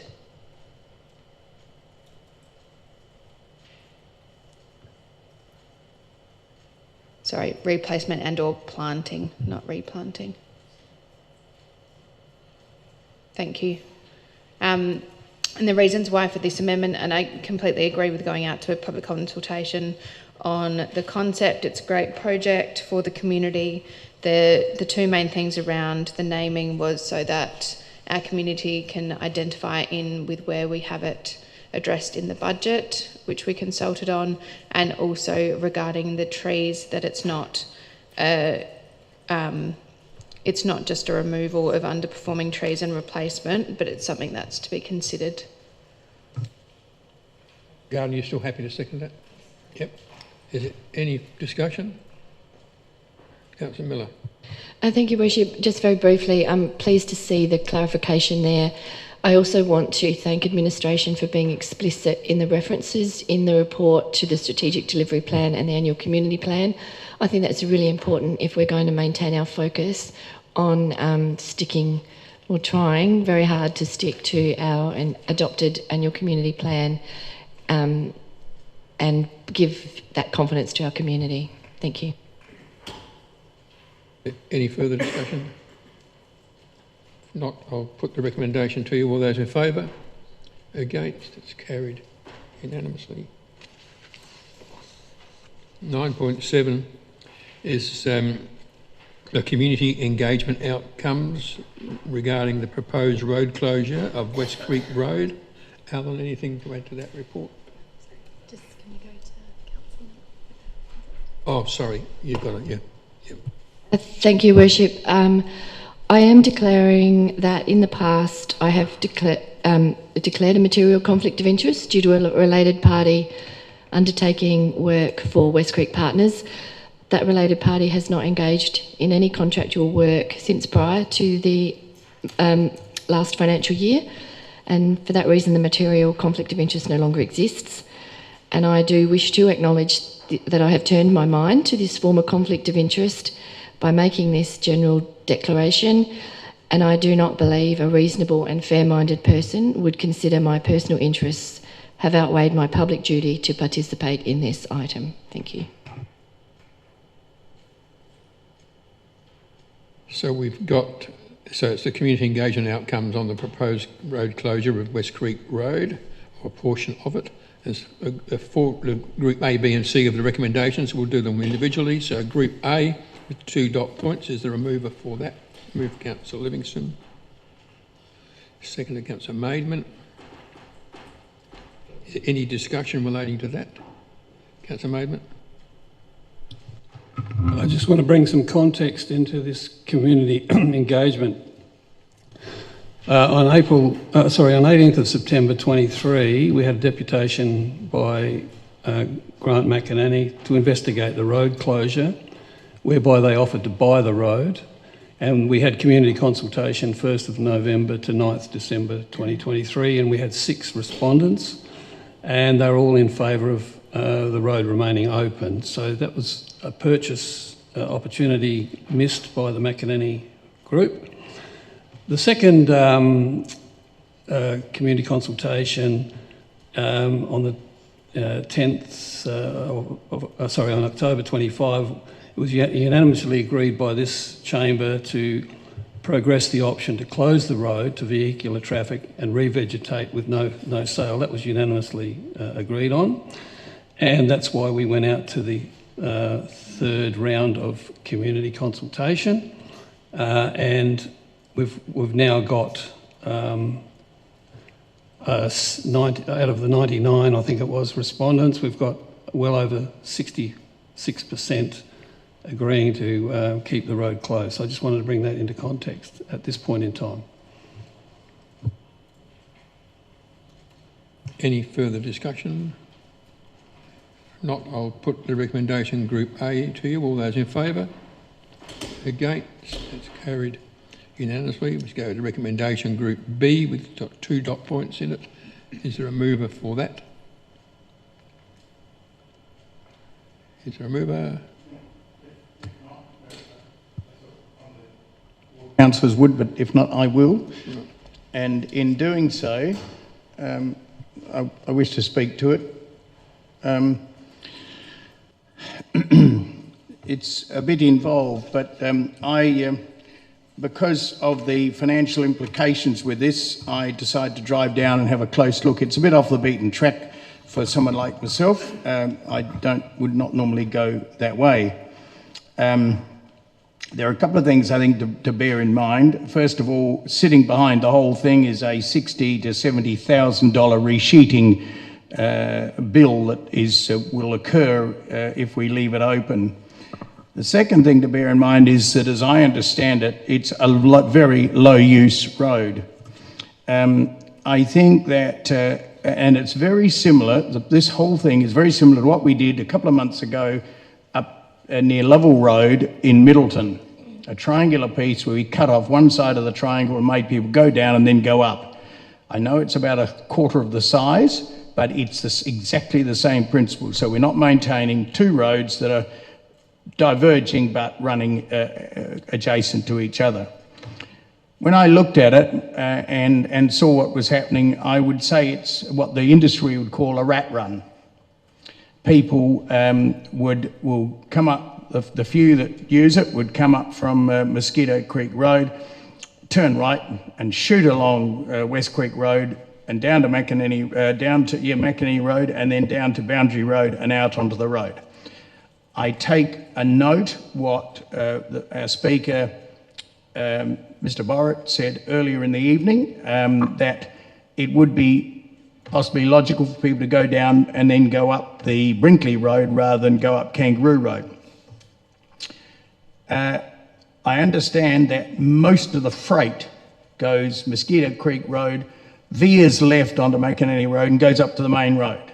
When I got there, they're excellent sight lines. It's on a slight bend, so you look 10 to 2 sort of thing. Excellent, very safe, pretty wide, easy. Trucks can turn coming in and turn going out. If we close West Creek Road, all we're asking people to do, if they want to go down to Brinkley Road, they go another, 600 metres or whatever, up to McInerney Road, turn right, and I sat in the middle of that intersection. Yes, it is probably a 20, 30 degree intersection, or correct me if I'm wrong, but that sort of type of thing. Yes, you can sit out in the middle. It's quite wide at the end of Mosquito Creek Road. And a car can turn, or a four-wheel drive can turn. If you had a truck, you wouldn't want to go down there unless you had to pick up some freight, because if you go down to Boundary Road and head out onto the main road, the sight lines are infinitely worse. In fact, one of our signs partly blocks the long-term view of down towards Wellington. So if you had a truck, you'd be mad not to go out onto McInerney Road and out to the main road that way. Also, I understand that over a period of time there have been accidents on that road. Either there's been a head-on, I believe, at the corner of Boundary and West Creek. There's been a rollover on West Creek Road on that bend, and then there's apparently someone got out of control at the end of West Creek Road where it joins Mosquito Creek Road. As far as emergency services, the difference in time would be minuscule. We're not sure where the ambulance would come from. If it came from Strathalbyn, it wouldn't go that way anyway. It would come down onto Boundary, onto McInerney Road, and then into Mosquito Creek Road. If it was tasked from Murray Bridge, it may come that way, but if you closed West Creek Road, all they do is just shoot down McInerney Road and turn left, they carry extra 600 metres. Boy, at the end of a trip from Murray Bridge, that little distance would make, I believe, a minuscule difference to the whole thing. Also, the West Creek Road is actually quite narrow in terms of it's a surveyed road, I appreciate, but in terms of pavement, the pavement isn't particularly wide.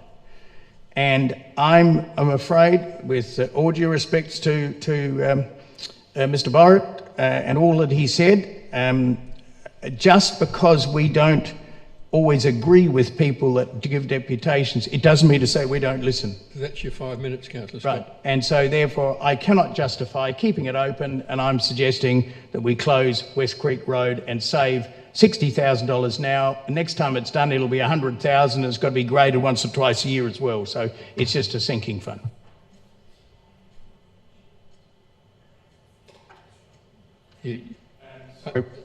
No, you understand you moved Group B, which was not to proceed with the closure? No, you've moved it. You haven't spoken to it. I'm right, am I?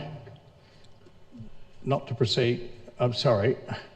No, it's in. Is there a seconder? A seconder for it? Sorry? We're at Group... Sorry, I think I've... Councillor Scott, you can withdraw your motion if you wish to.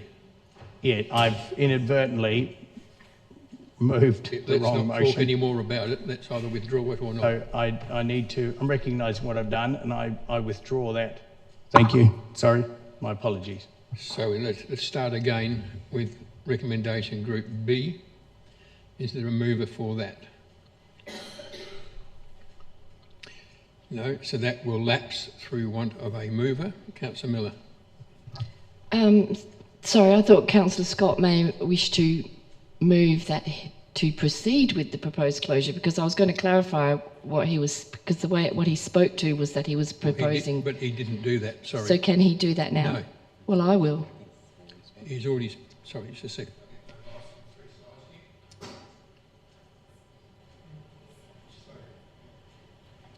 He has spoken, so that's it. So it's another, we'll start again before we... All I can do is read what's in front of me and ask you to vote on it. If you don't vote on it, it'll lapse. So I've asked several times, Group B, is there somebody in favour? Now, if somebody wishes to move it, it's a recommendation. We've done this before, it's nothing new. We can move something else. Nothing's technical about it, it's very straightforward. Councillor Gardner. I'd like to recommend that West Creek Road is closed to vehicle traffic under section 32 of the Road Traffic Act, and I'd like to speak, please.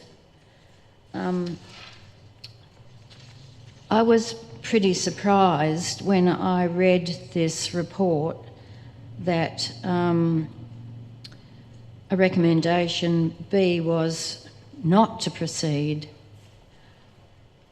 with the proposed closure, because when I looked at the consultation, it was pretty clear there was 65 people who supported the closure.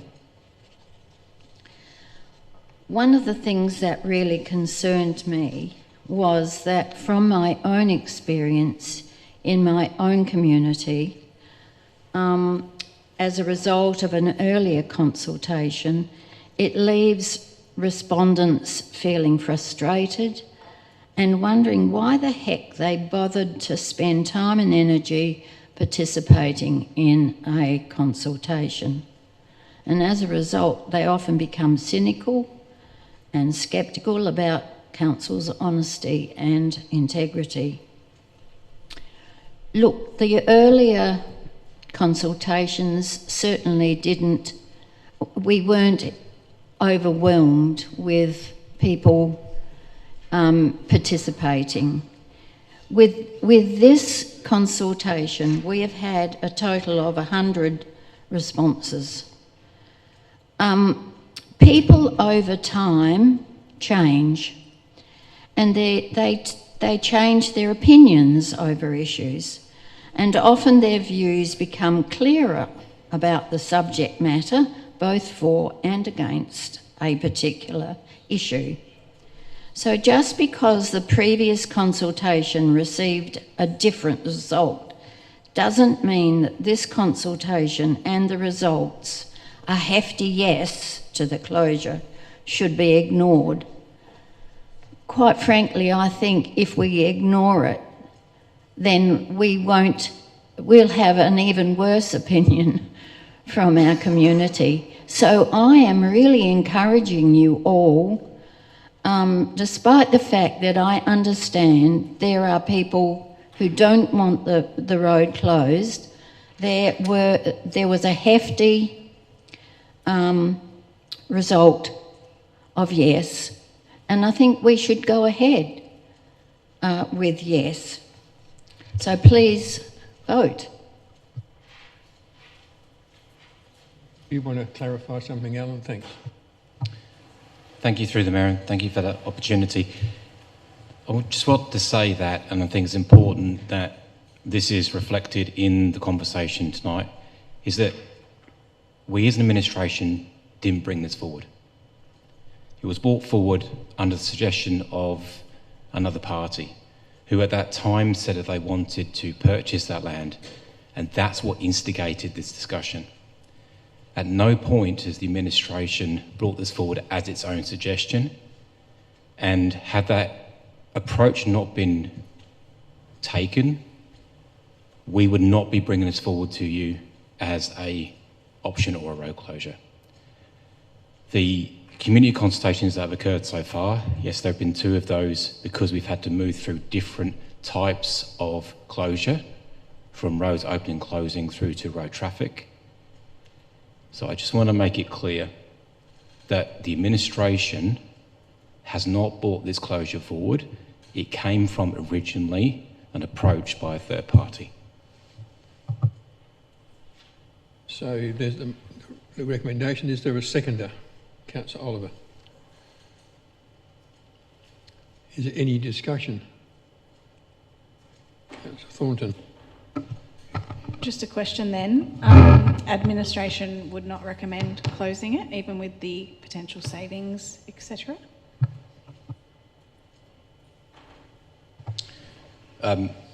Through the Chair, there is no reason that we have for closing that road. That's it. We would not have brought it to Council's attention. It would have continued to be within our unsealed road network and would have been renewed in due course. Is there any further discussion? Councillor Miller? I just want to clarify something here. It doesn't matter whether administration would have or wouldn't have. It was brought forward by way of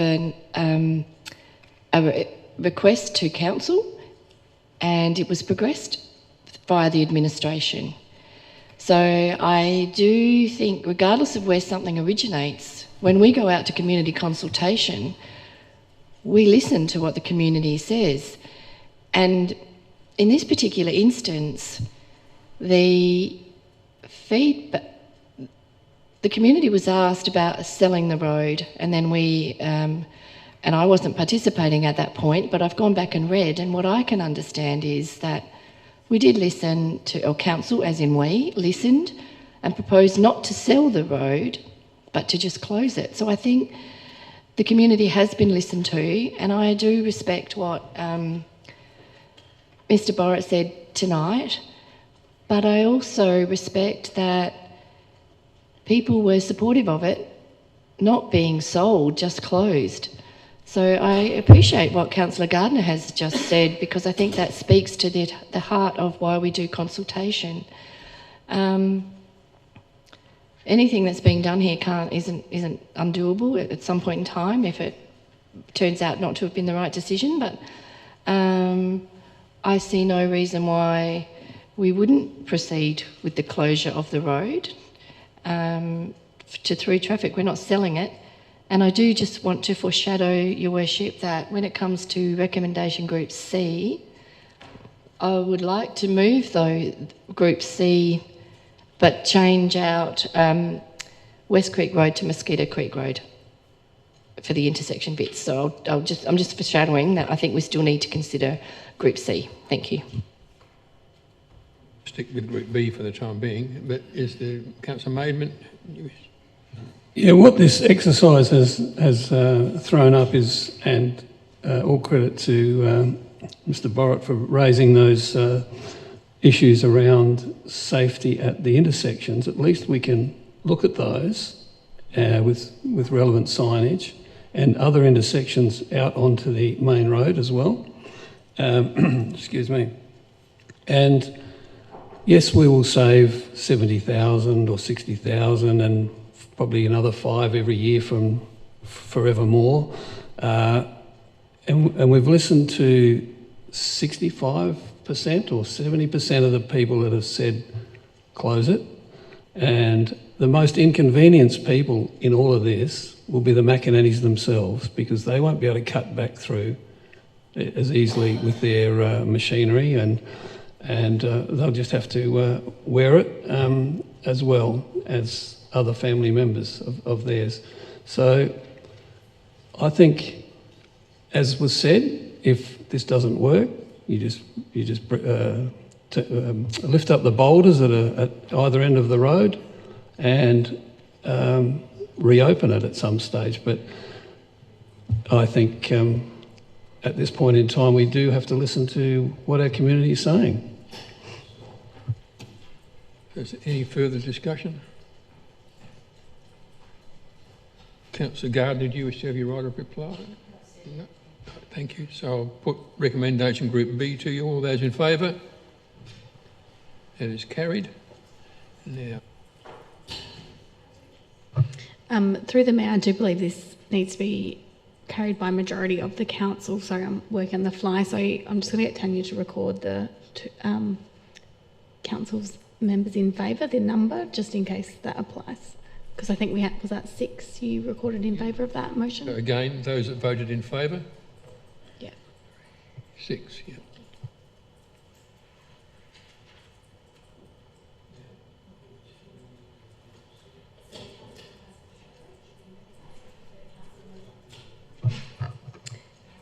So, my question really, is it applicable now?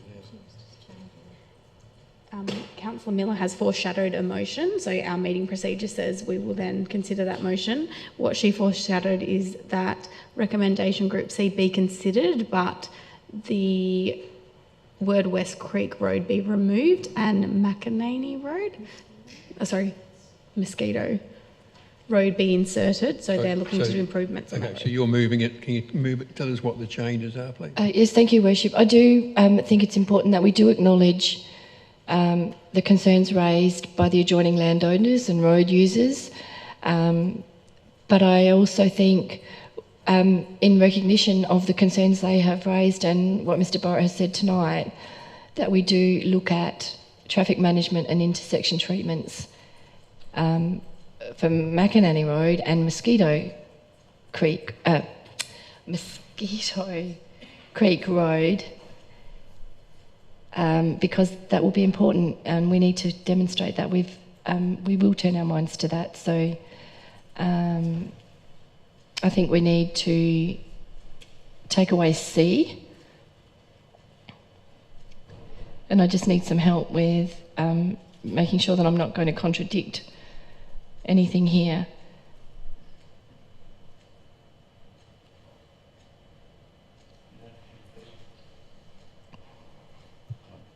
Yeah, so just maybe a B and C don't need to be there. Is that correct? Would that be right? Through the Chair, just in terms of point 1, that acknowledgement of the concerns, I think that relates to West Creek Road, so you may wish to consider that. Well, I think that Mr Borrett spoke about the intersection of Mosquito Creek Road and McInerney Road, if I'm correct. But I don't mind, I'm happy to be guided, but I understand that intersection potentially might have some pressure on it, but happy to take away everything. If we just say, request administration investigate traffic management and intersection treatments along McInerney Road, that'll be sufficient.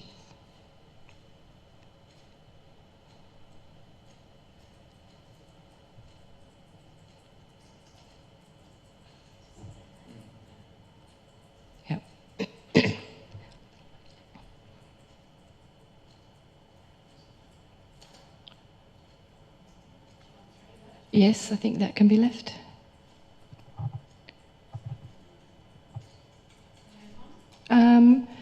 Maybe just 1 and 2. Don't worry about 3.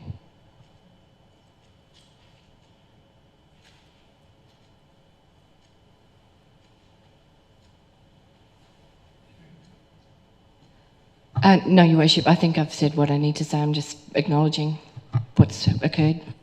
So do we have a seconder? Councillor Scott. Any discussion? Not put the recommendation. All those in favour? Against? That's carried unanimously.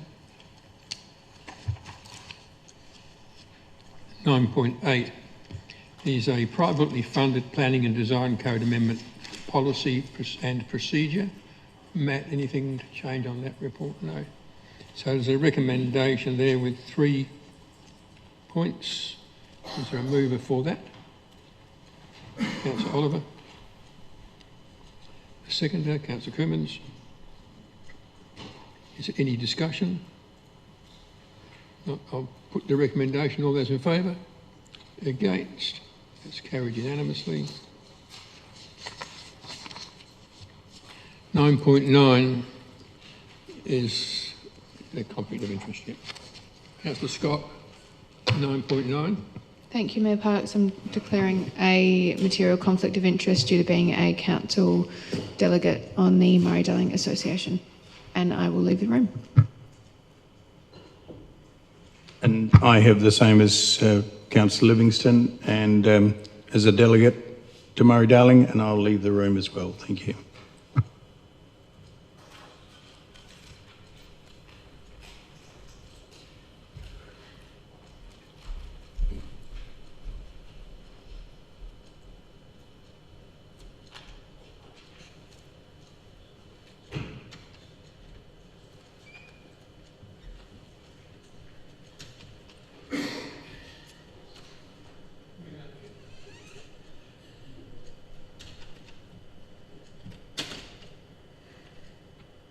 So 9.9 is council member attendance at the Murray-Darling Association National Conference and Annual General Meeting Andrew, is there anything to change or add on that report? No, nothing. No. There's a recommendation there with 4 dot points. Move Councillor Gardner. Pardon? Oh, yes, please, yeah. Thank you. I'm happy to recommend this to members, and I'm truly hoping that they will take the option of flying rather than travelling by car. But I guess I'm happy whatever they want to do. If I may, we use seconding it? Yeah. Is there any discussion? If not, I'll put the recommendation. All those in favour? Against? That's carried unanimously. They can come back. Matt, thanks, Matt. You just let them know.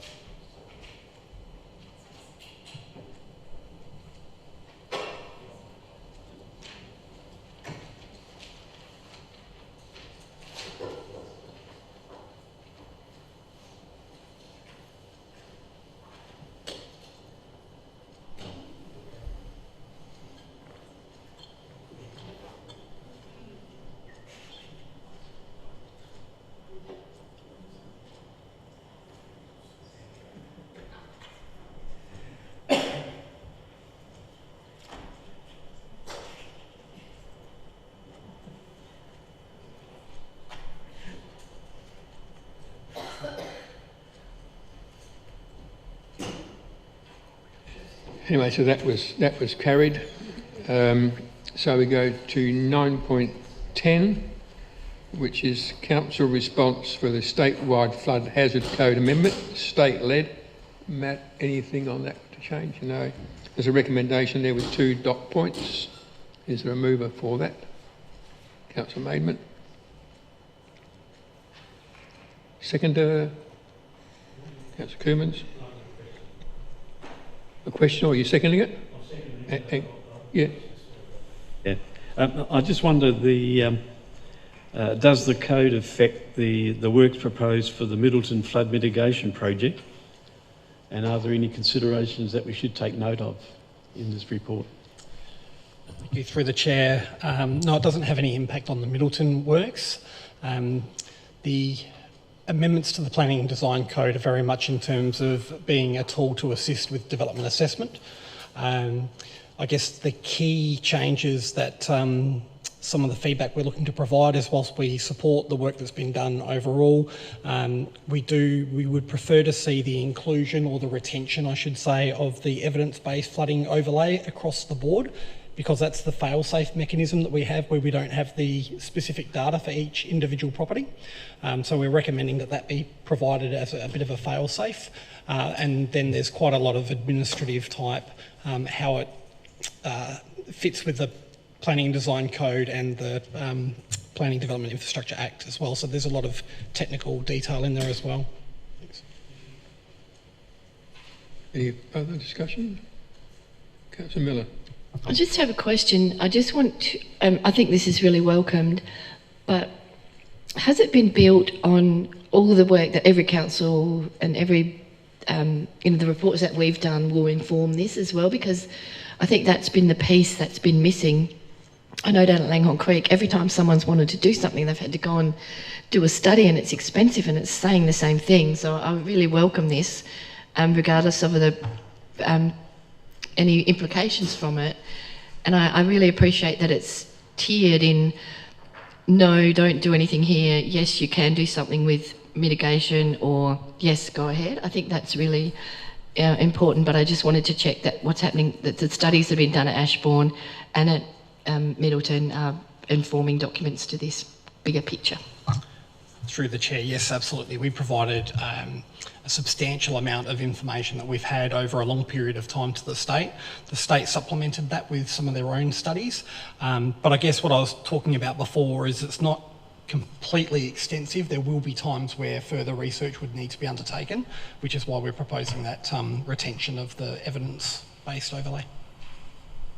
Any further discussion? Not, I'll put the recommendation. All those in favour? Against? That's carried unanimously. 9.11 is the Ombudsman of South Australia Correspondence. Complaints regarding the treatment of council legal advice. Andrew, is anything to change that? No. And there's a recommendation there with 2 dot points. Move Councillor Livingstone. Seconder, Councillor Scott. Is there any discussion? Not. I'll put the recommendation. All those in favour? Against? That's carried unanimously. 9.12 is the Chief Executive Officer's report. Andrew, is there anything to add or change on your report? There's a recommendation that Andrew's report for June be received. Moved Councillor Livingstone. Seconded Councillor Maidman. Any questions of Andrew regarding his report? Councillor Scott. On June the 19th, attended the Managed Coastal Retreat Forum for SA Council. So is that very much along the lines of what we were touched on earlier, with that I'm pretty sure that sea level rise, that sort of thing is what they call coastal retreat, is that right? Through the Chair, that's correct. So that particular session was at LGA House. It was a fairly high level session about how to manage a retreat option if a council chose that particular solution. Any further questions? On the 11th of June, you met with the Aspen Group. Was that relating to developments Goolwa, Strathalbyn, or further afield? Through the Chair, that was relating to Hindmarsh Island, specifically CWMS type infrastructure. Any other questions? No, so I'll put the recommendation to you. All those in favour? Against? That's carried unanimously. 9.13 is the Council's resolution register. Alan, Andrew, anything on that? No, it's a recommendation there for you. Is there a mover for that? Councillor Scott. A seconder, Councillor Livingstone. Any discussion? I'll put the recommendation. All those in favour? Against? That's carried unanimously. Item 10 is committee reports. There are none. Item 11 is council member reports. 11.1 is presiding member's report, which is my report for June 2026. There's a recommendation that be received. Councillor Livingstone. And I have a question for you, if I may. Yeah, you're moving it though? Yes. Yeah.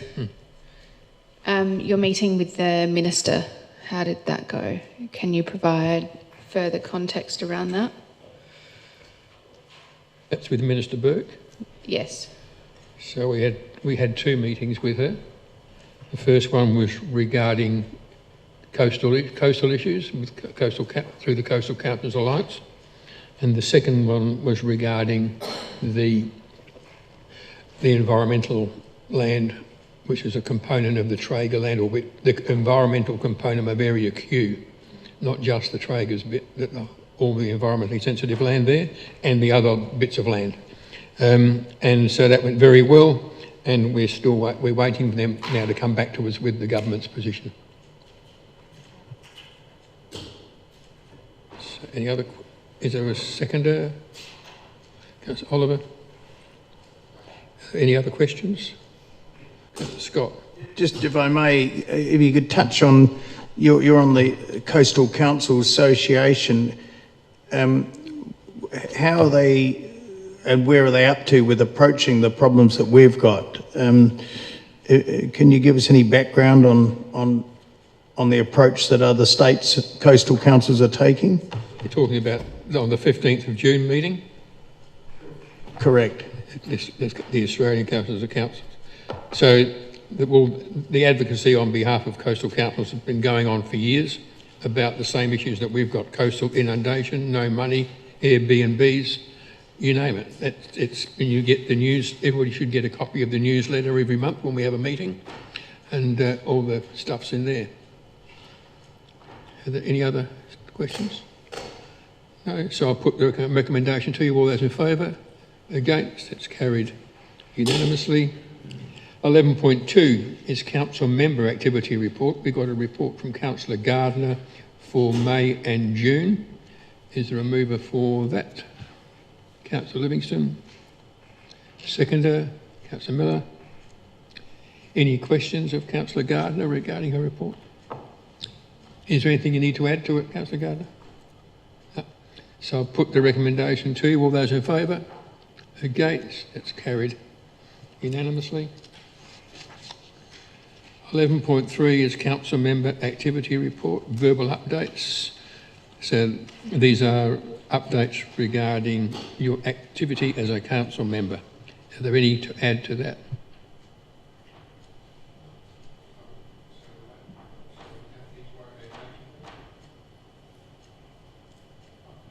Move to item 12, which is confidential items. So we need to first move into confidence. Councillor Livingston. Seconded, Councillor Miller. Question. Can we please debate going into confidence? I'm happy to second it, but I'd like to speak, if I may. Yep.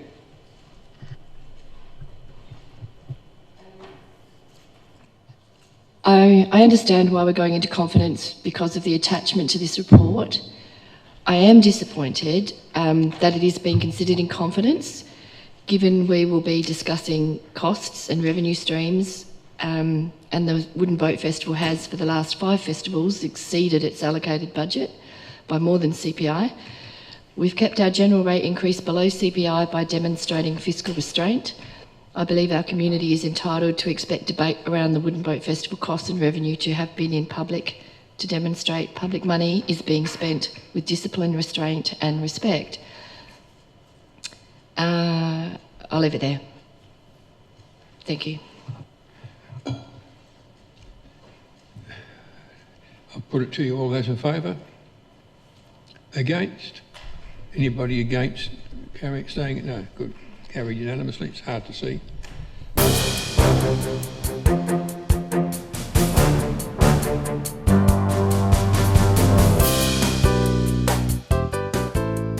South Coast Television, your community, your voice.